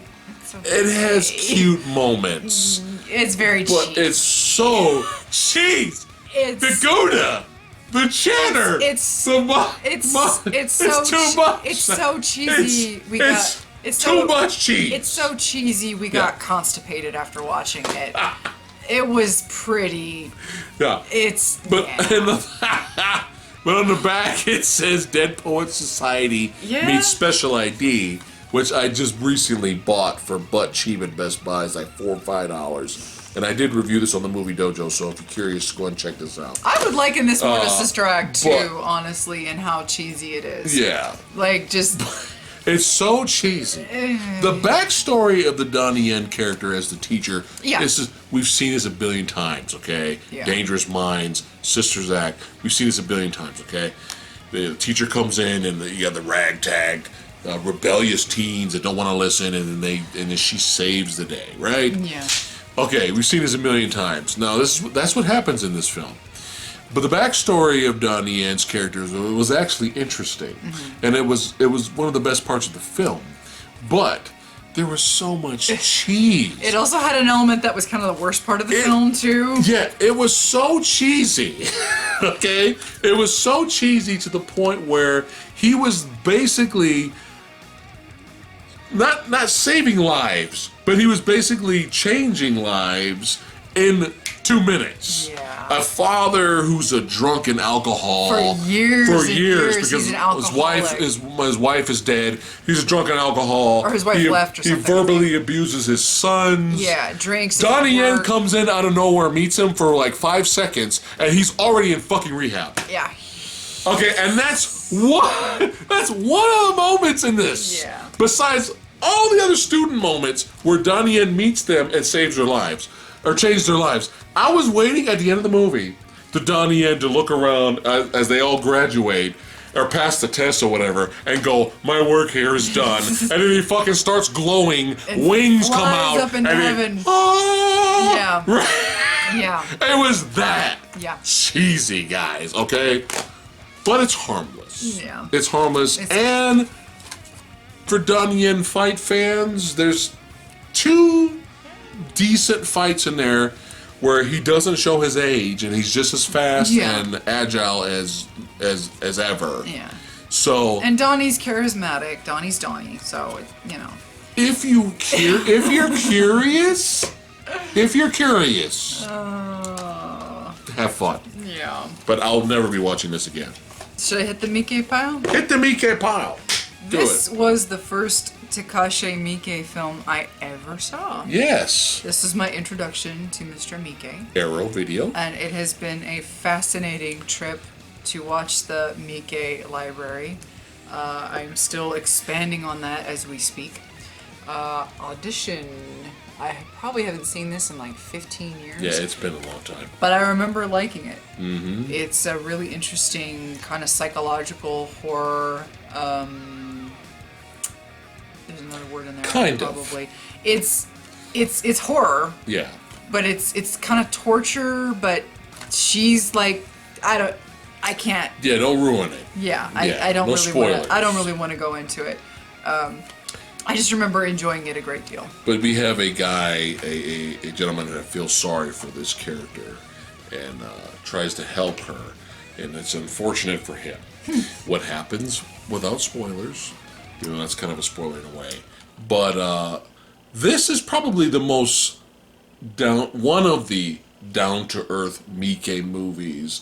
Nothing too bonkers like we're about to get into right now. Yeah, I haven't seen 13 Assassins yet. I would assume that's a the down to earth, same yes. vein of... Harakiri remake, Right. down to earth. Okay. Yeah.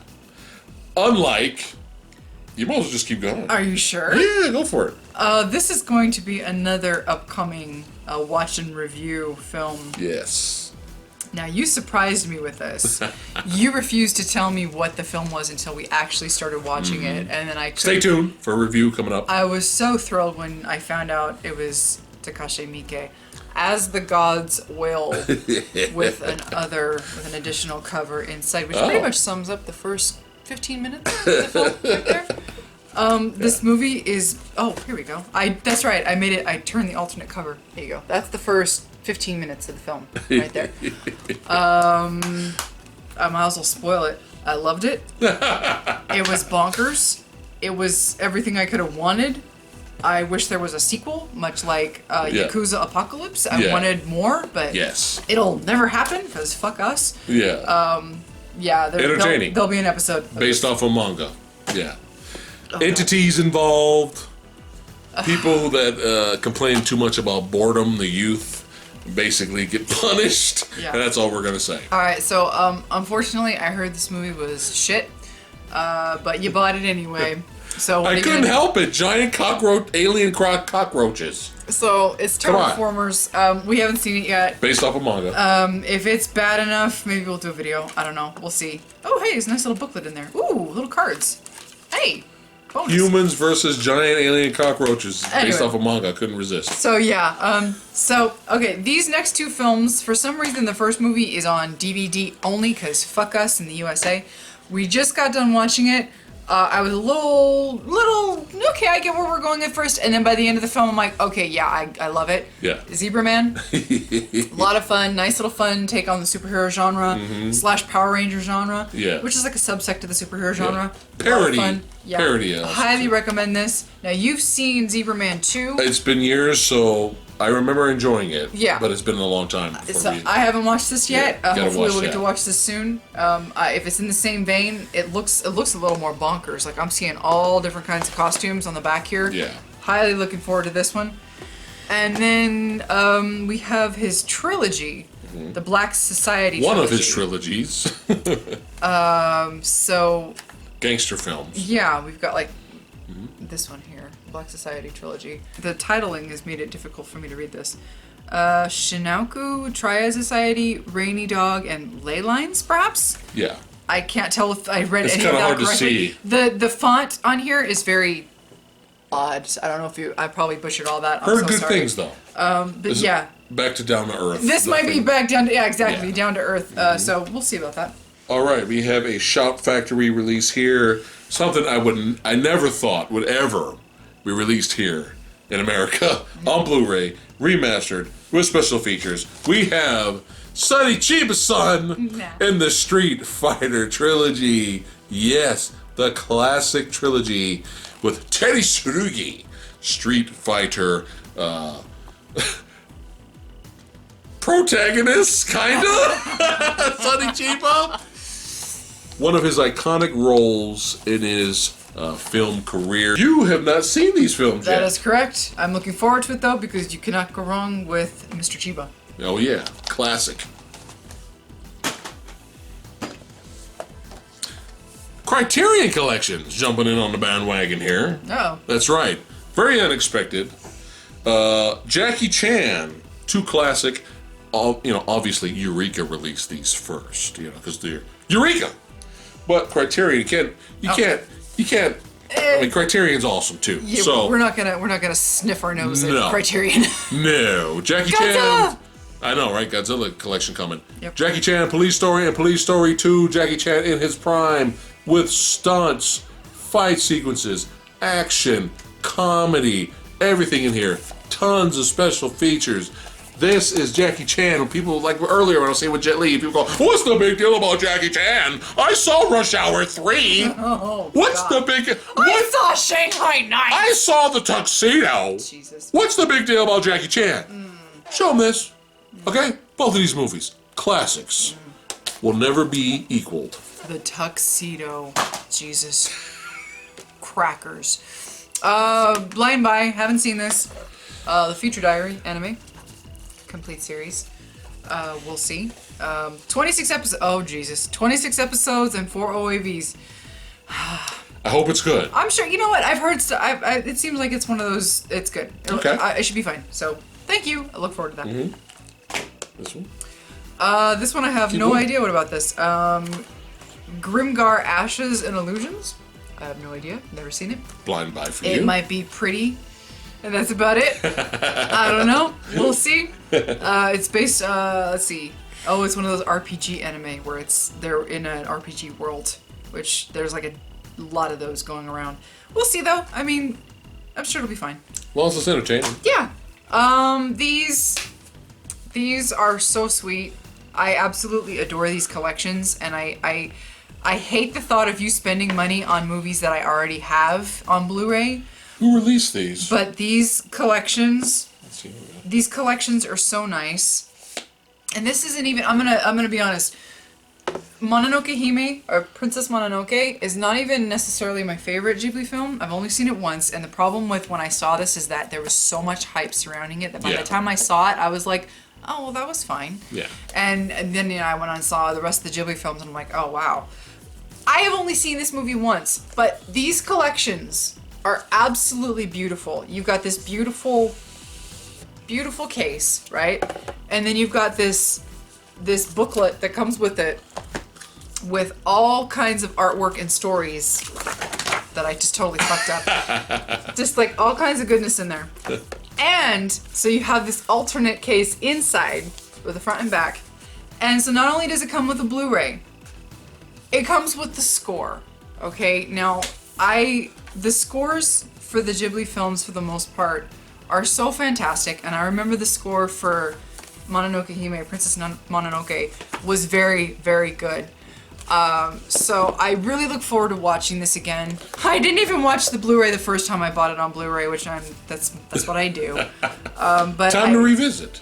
yeah, this collector's edition is absolutely beautiful. If they keep coming out with these, I'm sorry. I might have to just keep forking out the money for it You because might I'm a have to. chump. This movie, on the other hand, I just recently saw this. Not recently, it's about 2 years ago when I first, because that was the first time I saw it. My Neighbor Totoro.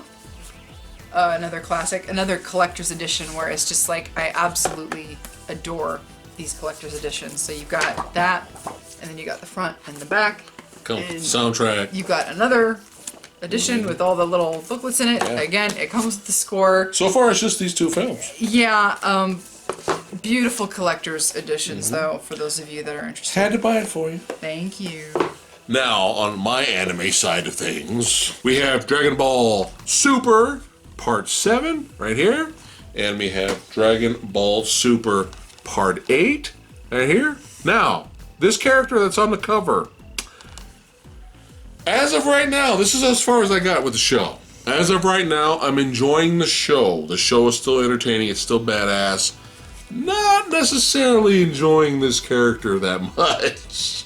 So we'll see where this character goes. Not really a big fan. We'll see where it goes. But still an entertaining show. And I was lucky enough to see this film in the theater. My first Dragon Ball movie in the theater. And it was a lot of fun. Dragon Ball Super Brawly. That's right. Great fight. Action sequences. Beautiful animation. Definitely had fun with this in the theater. Ooh, my remaining pile is a mountain of steelbooks. We did a review on this, Creed 2. Yes. Very nice. Now, we're getting into Steelbooks. We got some more Blu-rays for you guys. But Steelbook section now of the video. And this is why we buy Steelbooks. People go, well, what the fuck is Steelbooks? I don't understand what the big deal. If you are a casual movie lover, then you probably won't give a shit about Steelbooks. If you're a movie collector and appreciate physical media, A chump like us. then you'll like Steelbooks. And what we really appreciate about Steelbooks is not just the protective casing and then being Steelbooks, is the artwork. And the artwork is really what just like kills us. And here's a perfect example of the artwork and why we collect Steelbooks. Now keep in mind, there's artwork on inside of the Steelbooks as well. All right, and we're not going to open up every single Steelbook. That's going to take forever. But Rambo 3, out of the 4 films, I think Rambo 3 is looked upon as the least favorite. I enjoy it for what it is. It's entertaining. But tell me if this isn't a fucking badass Steelbook. Look at this. This is what we collect. Look at this. Look at this cover. Look at this. Look at this. If you can see clearly, I don't know if you can see clearly on camera, but this is a huge, gigantic, nuclear-sized explosion that turns into a silhouette of Sylvester Stallone's muscular back putting the bandana on. This is fucking amazing. This is more badass than the fucking movie. Okay? And on the back here, we have Stallone versus the big buff Russian, which is one of the best movie deaths he gives him in this film. So yeah, not everyone's favorite, but I still enjoy it. Yeah, and again, being the chump head moronic collectors that we are, we own this film on DVD, we own it on Blu-ray, we already have the Digibook version, which contains Battle Royale 1 and 2, but again, it boils down to what you're also getting and the price you're getting it for.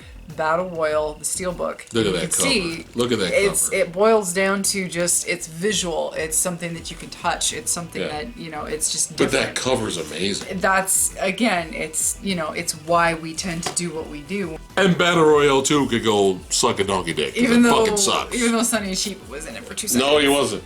But yeah. But I mean, collector's editions. That's why we are idiots. All right. Another one of our guilty pleasures of last year.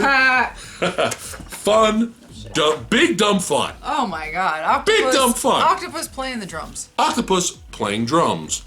Aquaman. Great Steelbook collection here, 4K. And I'm sorry, but Jim Lee, my favorite comic book artist of all time, did the cover. Kinda had to buy it. Big dumb fun. This was a steelbook that I found on, I don't remember if it was Amazon somewhere across the ocean because it wasn't freaking here. Was it German? It might have been. I found this and I'm like, I think you might like this. Oh yeah, I enjoy it. Because you looks cool. Love this film, and I respect this movie a lot. Old boy, look at that cover. That cover is absolutely amazing, and you can see the back there. Yeah. Great cover, great artwork. Really fucked up movie. Our Boy from the Tiger. There was no American remake. I just want you guys to know that it didn't happen. Fuck that Josh Brolin, Spike Lee bullshit. We love Josh Brolin. I know, it's sad. And Elizabeth Olsen, it's so sad. Another cool steelbook right here. We have from Arrow Video release. Tons of special features. First class, as always. We have Wes Craven's The Last House on the Left. Really cool, badass cover right there. And I love the back here, right here, has a tagline from the trailer, basically. To avoid fainting, keep repeating, it's only a movie. It's only a movie. Only a movie. This is a film that is a double dip for us in the Blu-ray department because we have the Blu-ray. And again, one of my favorite comedies of all time. Yeah, it's one of those things where it's like Stripes. We own Stripes on Blu-ray, but when they came out with the Steelbook, I bought the Steelbook because I thought it was an interesting design. It's the same thing for this film, The Blues Brothers. Yeah. Because the Steelbook was so interesting and so different from the original design. And it was cheap as all hell. It was like $9. And it's for collector's purposes. And the Steelbooks, we normally keep our normal Blu-rays in wallets, and we box up the cases for room space purposes, purposes and all that. But the Steelbooks we leave out, obviously, That's right. and we display all of them. Keeping physical media alive. Speaking of physical media, Blu-ray Steelbook of one of my favorite movies of all time, The Warriors. One of the greatest time capsule films ever. Come out to play, yay! Look at that cover. Look at that classic cover. The back. And the back. More amazing artwork. And this is why we collect. This is why we do what we do. And this FYE exclusive, you may find this in other spots, but this FYE exclusive, just letting you guys know, if you do find this, it does come inside with it a mini poster, classic old school mini poster of the Warriors is inside here, and it has the Blu-ray Ultimate Cut, where it has the comic book panels and all that, because that's the way Walter Hill originally envisioned the film to be almost like a comic book film. So you have the comic book panels attached to it. We prefer the original. We still like the new version, it's fine. But the original, we prefer it without the comic book panels. We like the way it was like a lot darker and grittier. Yeah. So good news for you guys. It does come with the DVD, the theatrical release DVD in here. So you do get both versions. Hopefully one day we'll get a Blu-ray of the theatrical. But it is in here. It's a good value. Another double dip for us. Another quadruple dip for us because we have the overseas DVD, because for the longest time the PAL version was like what you could find. So we have a PAL version of this on DVD, we have a Blu-ray version of this, and now the Steelbook. Probably one of my favorite John Carpenter films. Did this end up being my number one John Carpenter film? Because it might be. I think it might be. It's been a while since we watched our John Carpenter list video. Forgive me. I'm half drunk. Okay. John Carpenter's They Live with Roddy Piper. I adore this movie. That cover is amazing. I adore Roddy Piper. Yes. The concept is, it's not new, but it's a really great take on it. Again, there you can see the back there. Yeah. Great movie, great Steelbook, great Roddy Piper performance. Underrated film, which is now gaining more cult status. Much like The Thing. Yes, I think over time people are realizing that it was actually a pretty good sci-fi film. Some fun action in there with Keith David. Probably one of the best one-on-one fight sequences. But just street brawls. Put the glasses on! With Roddy Piper and Keith David. Now, on the outside, obviously the plot sounds a little hokey. You put on glasses, you can see that there's aliens walking among us, disguised as humans. But the movie's a lot more than that, so definitely check out They Live if you have not seen it. Now, the Sin City Steelbook release over here is just your generic Jessica Alba on the cover, because apparently that's the only thing anyone cared about out of the first Sin City movie. Clearly. Nothing against the actress, fine. If you love Jessica Alba, that's perfectly fine. But, sorry. The movie itself, there's a lot more to that film than just Jessica Alba, not naked. Like her, even though it's a rated R film. Are you listening? She's a stripper. It's a rated R film, and she plays a stripper, and the character she plays showed her titties in the comic book. Which, yeah. I don't want to destroy any fantasies out there. Yeah. But I guess Jessica Alba was a little bit too good to show any skin, so whatever. It's called the no nudity clause in one's contract, people. Okay, deal with it. It happens. I saw this maybe on the German website or the UK. I can't remember. It's been a while, but I saw this double pack with Sin City and Sin City 2: A Dame to Kill For. We have not watched. We still have not seen yet. We've had it for years. What? This is another double dip for us. When you recognize Frank Miller's comic book art style, look at how awesome this cover is. Look at that right there. Check that out. You have Marv, the badass Marv, played by Mickey Rourke, and you have our girl here in the middle. Eva Green? Yeah, Eva Green right here. So it's a cool mishmash of both films because it's a double pack. You get a little bit more artwork on the back and on the inside as well. So for cheap, for a really good price, if you're a Frank Miller fan of his artwork, this is a must buy. This is another double dip for us. It's cool though. I think I've spoken to this before. The first time I saw the trailer did this movie negative favors. Okay. Trailer was garbage. The trailer was absolute trash. And when I saw it, I'm like, what piece of shit is this? And it turns out, it seems like the studio didn't really know what to do with it because this is one of those films that they kind of held off on releasing for a while and then it kind of went straight to video. I think it might have had a limited theatrical, I don't know. But Cabin in the Woods. Yes. We ended up seeing this. I think we saw it in the theater, but it was like a limited, super, super limited one of those, like, maybe one theater, you know, at a couple of it was so rare that it was more likely that you caught it on video on demand or something like that. It seemed like it should have gone straight to video is it's probably what I'm trying to say here. I don't know. I'm half drunk, like I said. It was one of those movies that got released and then, it's a play on all of the horror genre tropes that you see. It's almost a love letter. It really is. Especially the third act. Yeah. Which we were not expecting, which blew our fucking mind. Yeah, it was so much fun to actually get to see this. Yes. There was maybe 2 of us in the theater. Yeah. I don't know. It was a very, nobody I believe knew there's more fans for this film now. I have a feeling Yes. it was one of those that it eventually caught on. Mm-hmm. But yeah, you can see the back of the... Yeah. Very nice. And artwork on the inside as well. Yep. This was so cheap, I had to buy it. But really cool artwork here. We have the Spider-Man Legacy collection. So you have the Sam Raimi era of Blu-rays and a really cool steelbook. And also in a separate steelbook in the collection, we have the Andrew Garfield era of Spider-Man films. All 5 Spider-Man movies, limited edition 7-disc set. But we're curious about this right here. The only reason I bought this is for really cheap. If I was going to get anything 4K out of all of this, it would just be Spider-Man 2. That's all we really would need to rebuy on 4K. Another double dip for all films involved, by the way. But this right here, it comes with Spider-Man 3 Editor's Cut. We have not watched this. We may review this.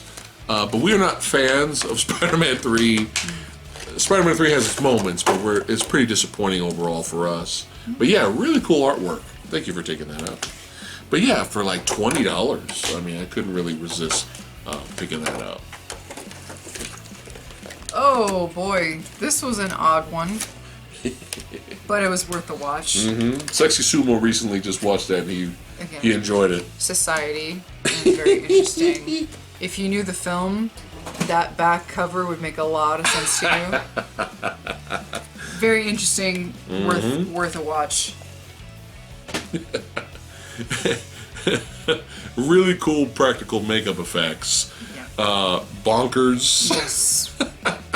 Yes. What was kind of a take on society, basically the rich sucking and preying on the the lower class, basically, right? And that's all we're going to say. We don't want to spoil anything. And you have a lot more Steelbooks left, so keep going. But I'm going to go to mine. Yeah. One of my last ones here, and I couldn't resist this. So, a movie came out in 1998 called Blade. And at the time, even though I kind of was off and on with collecting comics, I wasn't really that familiar with the character. And I did like Wesley Snipes' Passenger 57, son. New Jack City. And I went to the theater, and I was completely it scratched the fucking itch, okay? Just mind blown. Visually, for its budget, visually shot very well. Cinematography was great. CGI, not so great. The CGI wasn't really the biggest budget film. 1998. And a lot of the CGI didn't get a chance to even finish. So, CGI is dated. But, fight choreography, amazing. Soundtrack, great. Visually, fucking badass. If you want something that scratches that fucking itch right there, that action itch, Blade is one of those films. And Blade 2 is my favorite of the bullshit trilogy. Actually, the third film didn't happen. There was no third film. So, I saw Steelbook of the first film. I was like, what? And what's special about this Steelbook, really cool cover right here, check it out. Really cool badass cover of Mr. Blade right there. Recently has been recast with our boy from Alita, actually.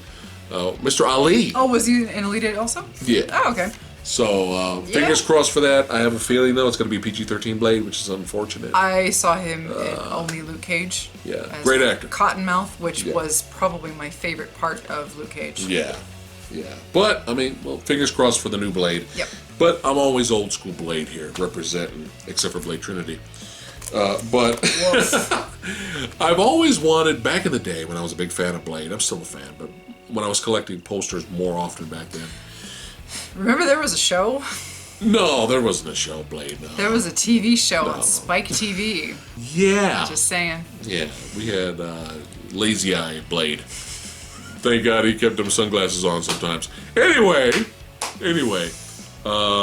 I've always wanted the poster. This is alternate cover poster of Blade, where he's pulling his sword out or reaching for it. And I thought that was the coolest poster ever, but it was hard to find. And then that poster got fucking expensive. Because on all the Blu-rays and all the DVDs, you always saw this traditional Blade cover. So what's awesome about this Steelbook, it has the poster I've always wanted, but never could buy. Yeah. Check that badassity out right there. Look at that. That's so cool. Mr. Blade reaching for his sword. Badass. Horror fans. Vampire fans. Martial arts fans. Something for everyone. Check Blade out. Oh, this is something the cranky critic would appreciate. Tremors. Steelbook. Very, very fun 80s monster creature feature. Just a lot of fun. It spawned a lot of sequels for some reason. Oh, because it's Universal. That's why. the horrors of sequeling. That's why. But yeah, a lot of really, really fun creature feature movie. All right, I've been on a Chuck Norris kick recently. I've been rewatching a lot of films that I haven't seen in years and discovering new films from Mr. Norris. Having a lot of fun here. I do have the first Missing in Action movie.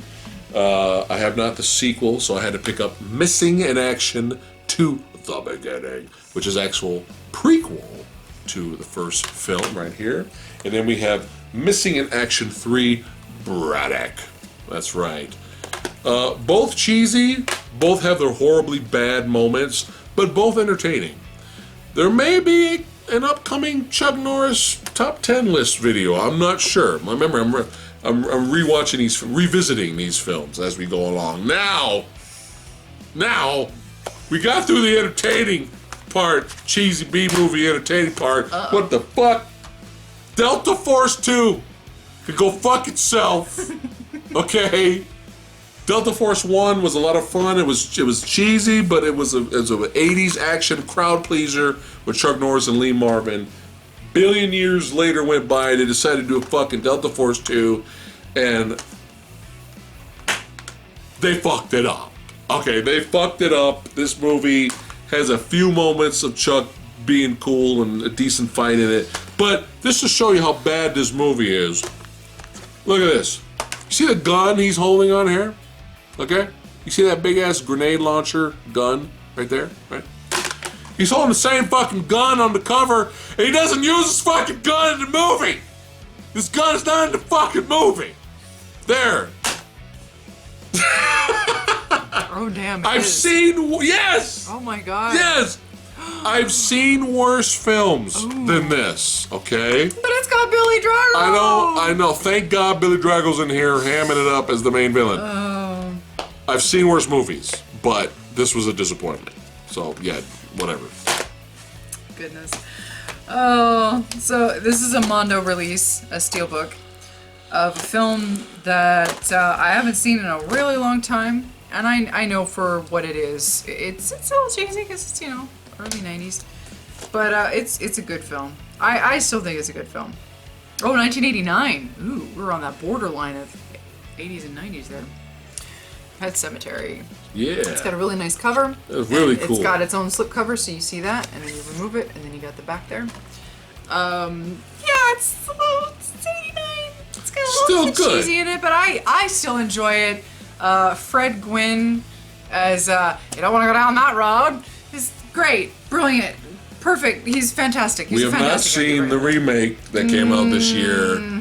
We've kind of heard mixed things, so maybe we'll review it later. Who knows? We'll see about that. But yeah, great steelbook. Mm-hmm. Now, this is very odd. I did not expect this at all. When you think of John Woo, you think of Chow Yun-Fat, you think of the gunplay. You think of Hardboiled, The Killer, A Better Tomorrow 1 and 2. You don't think Hero Shed No Tears. And this is a smaller, lesser-known John Woo film. And I did not expect, of all his movies, this would be released on Blu-ray, and the picture's insanely good. There's a few bonus features on here, not a lot. But first time John Woo starts playing around with guns, and there's enough entertainment. It's not a great movie, but there's enough entertainment in here to where you get a big body count, lots of gunplay, lots of carnage. It's definitely an entertaining watch. So if you're a John Woo connoisseur and you must buy all his films, definitely highly recommend Heroes Shed No Tears. So at some point in our timeline, Mill Creek became a thing. I know Mill Creek is I don't know. Improved. They're on fire. I don't know what happened. And I have not seen the picture quality of this yet. I wanted to pop it in, but I've been watching other things recently.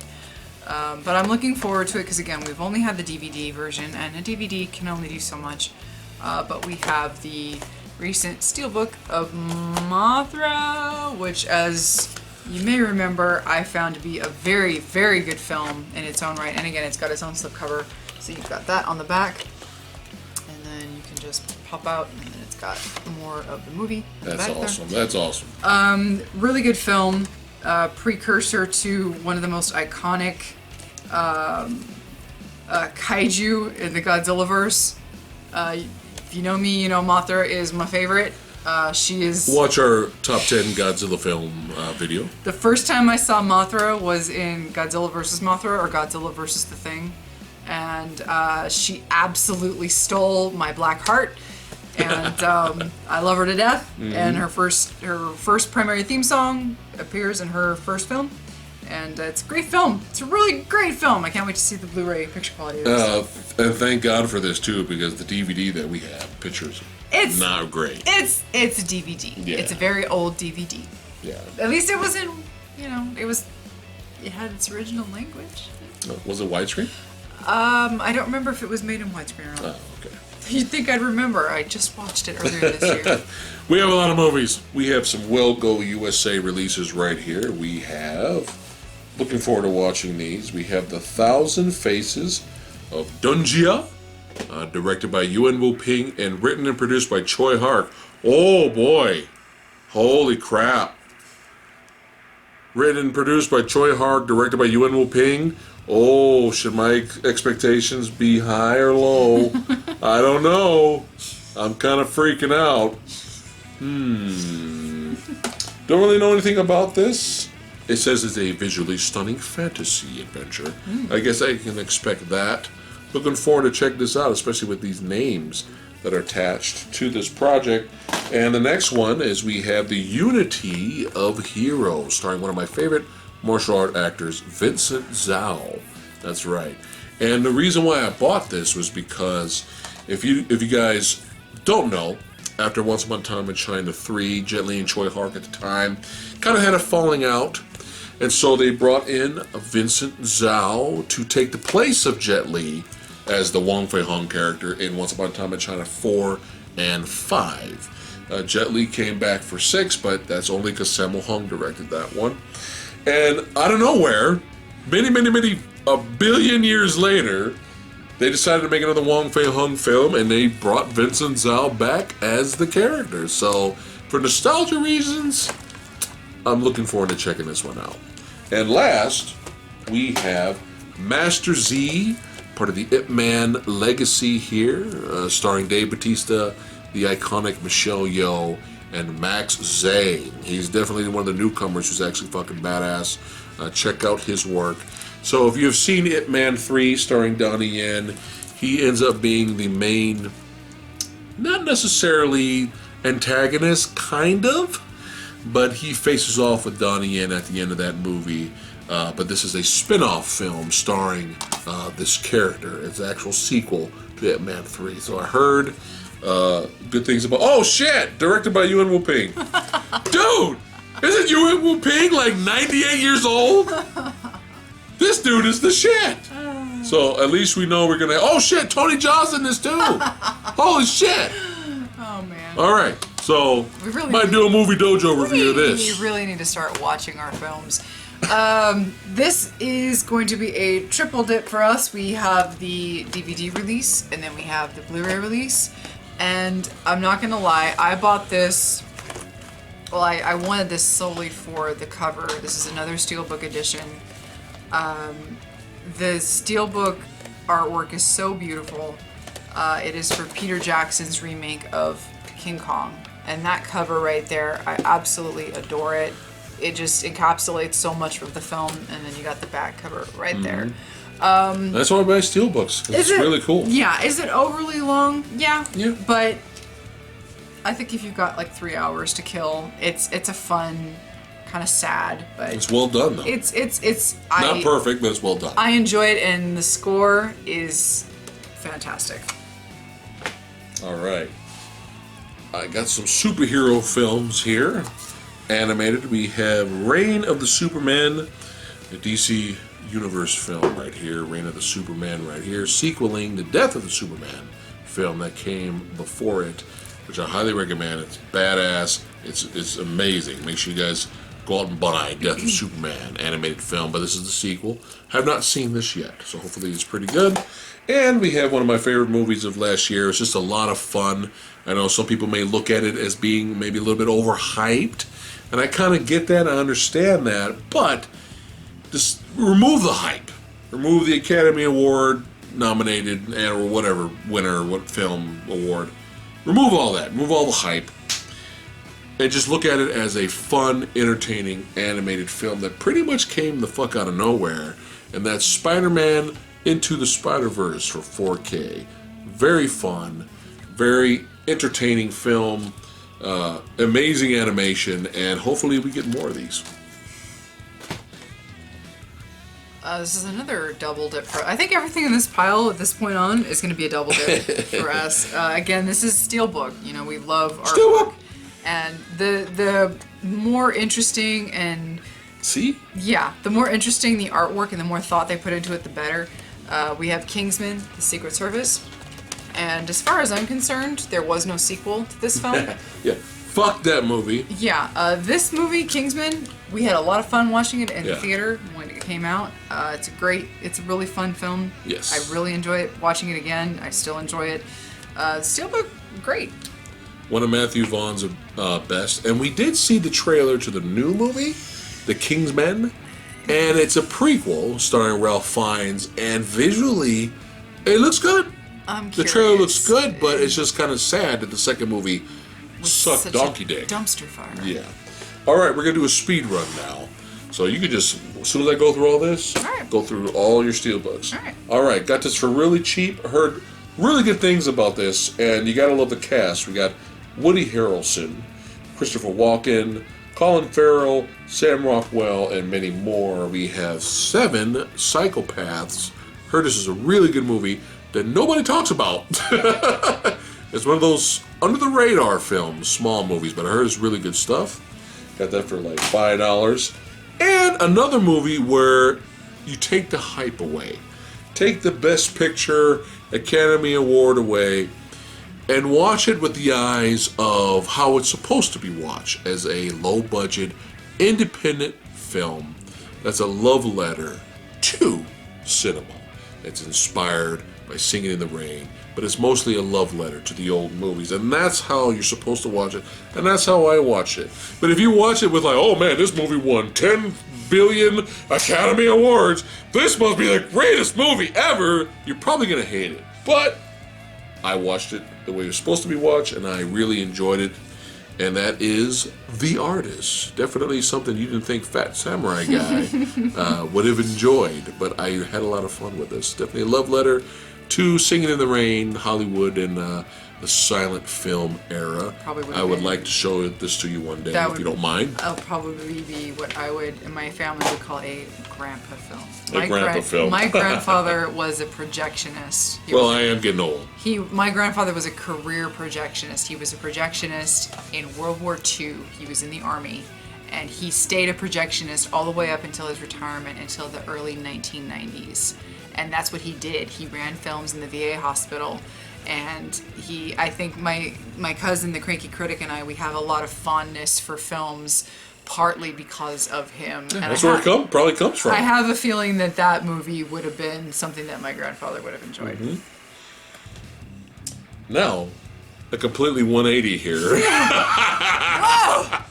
Whoa! But I don't know. Entertaining. Definitely entertaining, especially during the Canon era. We have Charles Bronson. I'm becoming more, the older I get, I don't know what it is. I don't know if I'm becoming my dad, but the older I get, I'm becoming more of a fan of Charles Bronson. Like, this guy is great. He's badass. Becoming more of a fan. But we have, finally on Blu-ray, I don't know why it took so long, but we have from Scream Factory with some tons of special features, 4K scan, we have Charles Bronson's 10 to Midnight. 10 to midnight. Sorry, I had to do that. Yeah. Wow. If you got that, you guys are awesome. Wee! Oh, you got stuff in there? Yeah, have some. What you got in there? Have some. It's good. Oh, baby. I told you. I like it. Yeah, sure, because I'm... Better hurry up and drink that, because it's going to get stolen. Oh, steal it. I'm faded. I need to stop. Not the usual Charles Bronson type of film where it's him with a huge body count shooting a whole bunch of dudes, Death Wish style. This is a thriller type film, cop caper thriller, going after this serial killer who only kills women and people, but he has to be completely naked. Yeah. And I have to give it up for the actor playing our serial killer in this film. He was really, rewatching this film with you, he was really getting under my... He was like, it was cringeworthy, annoying, but then I like wanted to kill him, like at the same time. So he did his job. Yeah. He did his job. Highly recommend this. A really good thriller. All right. Have not seen this. Heard it was a very solid film based on a true story. We have 12 Strong, the declassified true story of the horse soldiers, Chris Hemsworth, and I believe was it Michael Shannon. Heard this is very good, very solid military movie. So, shout out to our heroes in the service. Lake Placid versus Anaconda now.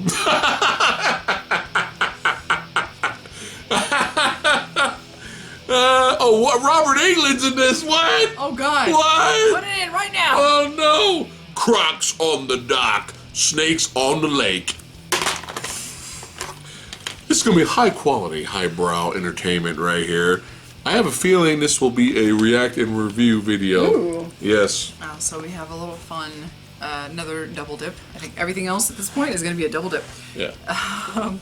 We got the Steelbook Scott Pilgrim vs. the World, which is an insanely fun film. Underrated. By Edgar Wright, who is just amazing, and as of yet has yet to make a terrible film or a bad film or even a remotely not good film. I don't want to jinx it or anything, but there you go. The whole cast is on that cover, basically looking like they're comic book counterparts. Right. It's a great Steelbook. So this is a lot of fun. Classic. Arrow. Never gets old. On both of them. We've got Reanimator. Yeah. And Bride of Reanimator. Fun. Which, Fun if sequel. you follow the end of the first Reanimator, makes absolutely no sense, but who cares, because you get the return of Dr. Herbert West. Yes. And his friend Dan. A lot of fun. It's low budget, and it doesn't make any sense, but it's the Bride of Reanimator, it's still a lot of fun, but this is... That's the classic. Fantastic. Aw. You surprise me with these. Yes, I do. This, it's debatable if this is my favorite film in the franchise, Alien. This is the 40th anniversary edition. I say debatable because I go back and forth between Alien and Aliens. But this movie, there's something about this movie it's just so gut-wrenching and just so... It changed the game when it came out. It really did. It's a great film. The picture is absolutely phenomenal on the Blu-ray for Alien. It's a beautiful steelbook too, by the way. And this... Speaking of beautiful steelbooks. This is my favorite film in the MCU. And again, this is a double dip. Captain America, The Winter Soldier, which brought Marvel into the big boy leagues. I adore this movie. It's my favorite. Great. It's a great steelbook too. I love the cover. All right. Speed run this stack right here. So we got 2 Franco Nero films, The Itai Star, Western, and more. Westerns and more. We have a movie I've seen before. I have this on old school. Old Blu-ray. Picture's not that great. So, I mean, Arrow. Come on, it's Arrow Video. Remastered this. It is Kiyoma. That's right. Pretty entertaining Western as far as I can remember. Some cool slow motion gunfire sequences, some blood, and some badassity. That is Franco Nero, the original Django, the real Django, that's right. And tons of special features, new 2K scan. Look at those special features on the back. I mean, that's insane. But yeah, enjoy this reverse cover too. I love this reverse cover. And here I was just like, okay, there's a movie out there that's similar to Death Wish, and Franco Nero is the vigilante. Come on. Had to get Street Law right there. I've never seen this. I am very excited to watch this. But yeah, Street Law, starring Franco Nero. Now, to get the Dark Tower for butt cheap as fuck. I was only going to buy that movie really cheap. It came with buy multiple Blu-rays for cheap and you get the deal, right? So I enjoyed the first film for what it was. I did grow up on the old school 80s TV series a little bit, starring our boy from The Wicker Man. Edward Woodward. Yes, Edward Woodward. That's not easy to say half drunk. No, it is not. I did enjoy for what it was, I thought it was a lot of fun and entertaining. The Equalizer, starring Denzel Washington. I had to get the Equalizer 2 to get the deal to get the Dark Tower. So I heard this is not a horrible movie. It has some good moments, but I heard it was a big disappointment compared to the first film. Something went wrong in this one, but cheap as fuck. Curious to check it out. All right. Classic old school 80s action movies here. Cult classics. For all you cult classic collectors out there for 80s action films, we have Dolph Lundgren's Red Scorpion. Yes, look at that cover. That is great. Badass T. Dolph, big, huge, gigantic, ridiculously oversized gun, blowing people up. Huge body count. And 2K scan? Got some features on the back right there. So yeah, had to get some Red Scorpion. Had to have it in the collection somewhere. And now back to Arrow Video again. I'm not going to mention how many times I've rebought this movie. And if there's ever a Steelbook, you best be sure you will buy There that is. one too. There is a Steelbook, but it's too expensive. But tons of special features, as you can see on the back here. But come on, people. One of my favorite movies of all time, Big Trouble in Little China. Yeah. The classic action, comedy, romance, fantasy drama film, horror movie that was ahead of its time, that nobody really got in the 80s until recently. So, yeah, you like that cover? Interesting artwork. Yep. But it does have a flip, reversible cover of the traditional Big Trouble, but I kind of had to get it. It was really cheap. Oh.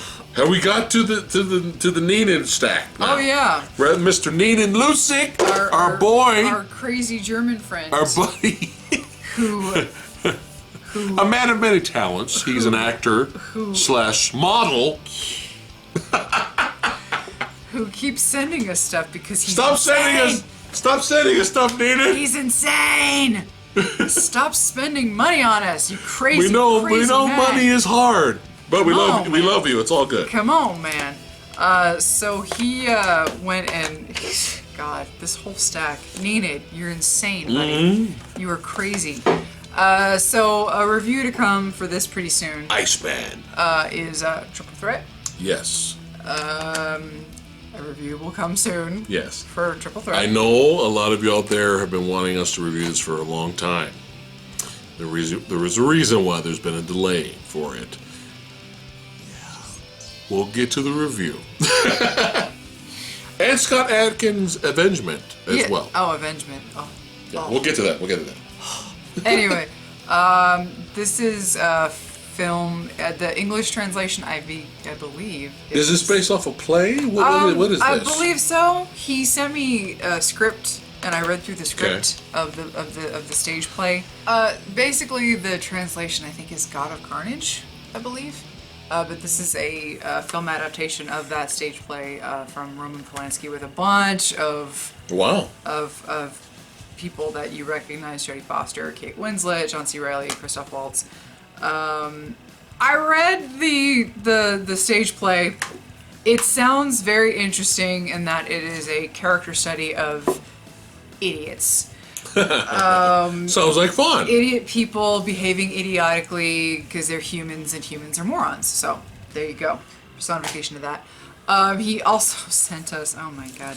Limited edition. These are limited edition. They're not quite digibooks, but they're of the same concept. Film books? Yeah, I guess you could call them film books. They're very beautiful collector's pieces of the Christopher Nolan Batman trilogy, where you got Batman Begins, and you can see inside it's got this nice little booklet inside. Photos and all kinds of cool stuff. yeah, I'm not doing this justice, like stories and all that. Yeah. So there's Batman Begins, Blu-ray and 4K. The Dark Knight, and The Dark Knight Rises again. Yeah, pretty cool. Very, very beautiful collector pieces. And something that we could not procure in the States because I believe it's out of print. Yeah. Is that the deal? They did release a steelbook of this film recently because of the recent Godzilla King of the Monsters release. They did release the 2014 film. Yeah. Steelbook, which is decent, but it's not this. This version. This is amazing. I adore this version because, there you go. You can't really see it. Godzilla 2014. The tail and the buildings are all 3D. Yeah. There's texture to it, and it's a great piece of art. It's just, especially when you open it up. Yeah, it's a really cool. Fantastic steelbook, and thank you, Ninan. Now it's my stack, my Ninan Lucic stack over here. All right, he recently sent us Searching for Sugar Man, a music documentary, supposedly one of the best documentaries ever made. I believe this did win a lot of awards. Looking forward to checking this out. And he got us the Steelbook Die Hard collection. That's right. I love how you got the casings on the back, the shells on the back, showing each movie, which is cool. And in here, if you're curious, does have the R-rated version of Die Hard 4. Really? This has yippee-ki-yay motherfucker, not yippee-ki-yay motherfucker. Okay? Oof. Yeah, it's in here. Yeah. Unfortunately, it comes with Die Hard 5, but it's in here. So, thanks again, Mr. Ninan. We have yet Pretty to cool, watch. Badass Steelbook. We have yet to see Die Hard 5. I know. Ugh. I saw scenes and I'm already like, ugh. No. Might be a upcoming episode of Is It Really That Bad? Review, we'll see. Now, this one, I don't know anything about it. It's got on-box style action, apparently. This is what it says on the cover. Film from India. Commando, a one-man army. Interesting. I'm not doubting the action sequences, though. I'm not doubting it. I saw a few clips.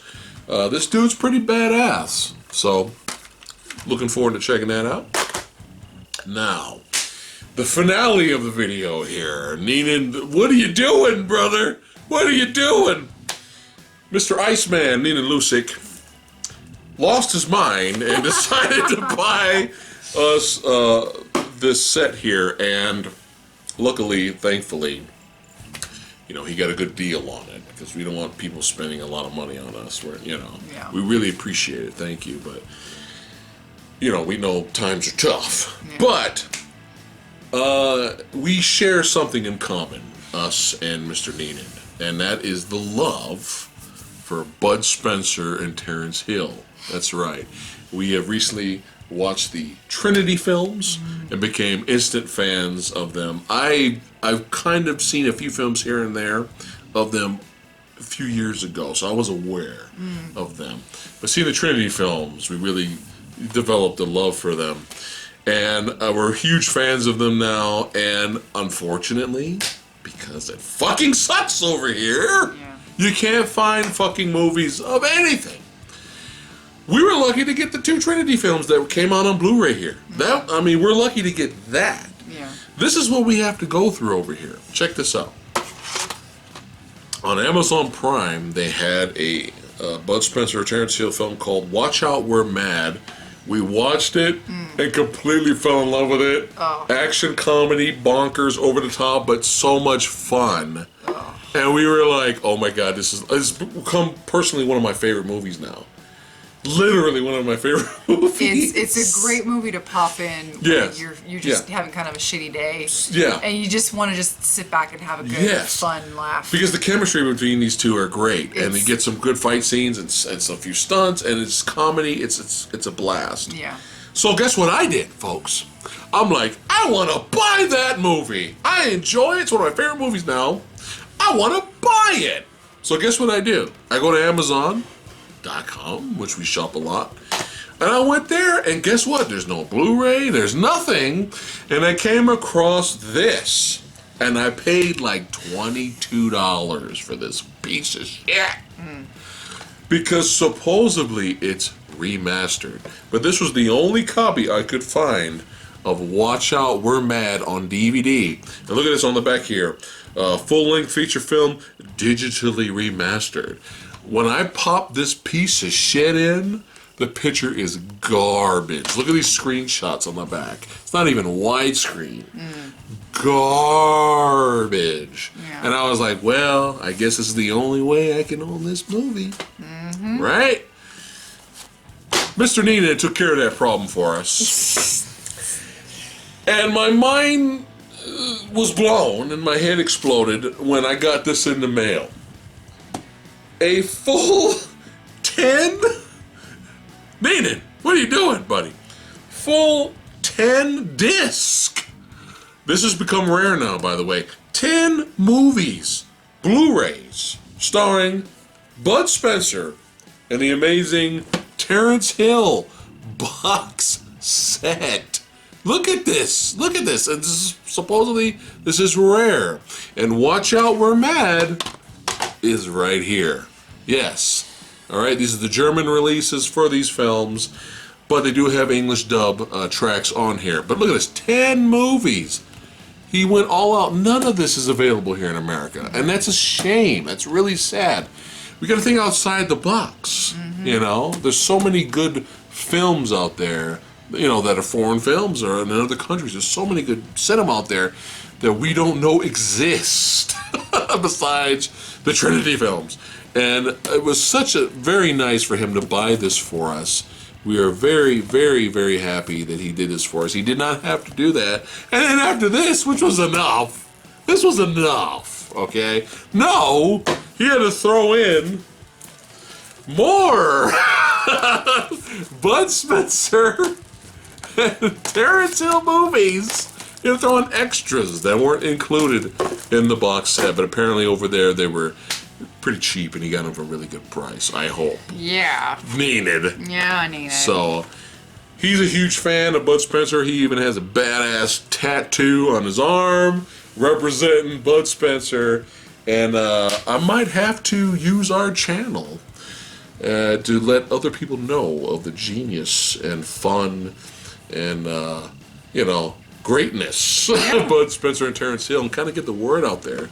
And then we're gonna fun. buy the video game Slaps and Beans. We already bought the video game. So we need to play it. I didn't know you bought it. I will stream it. Yes, I did buy it. Wow. I will stream us playing that game. Yes, there's a video game right now for PlayStation 4. It's fucking adorable. PlayStation 4. It's a beat 'em up game with Terence Hill and Bud Spencer, and it's a love letter to their movies. It's adorable. Yeah, and that exists on PlayStation 4.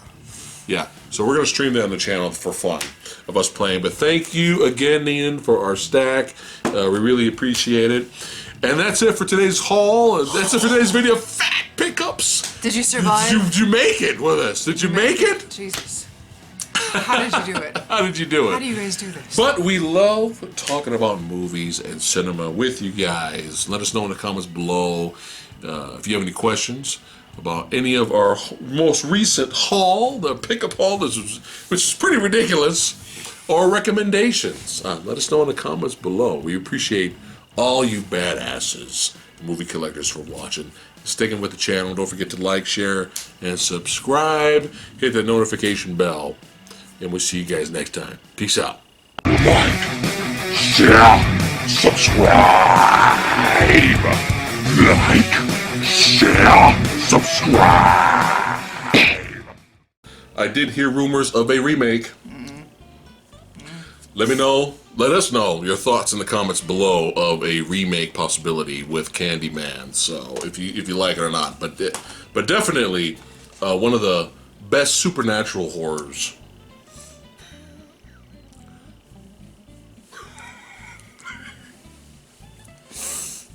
I don't know. Ready? No? Yeah, go ahead. Or it may be fun 80s anime nostalgia. Well, not. Or it may be fun 80s. Don't laugh at me. Or. I'm so hot! Oh my god. I know, that's why I married you. Stop it! I'm hot. Okay. I need the AC on. Ready? It is on. Shit. Okay, ready? Well, we get these lights on. And the booze. Ready? Oh boy, we're not Okay. even halfway done! Ready? Yes! Okay. I forgot what I was going to say now.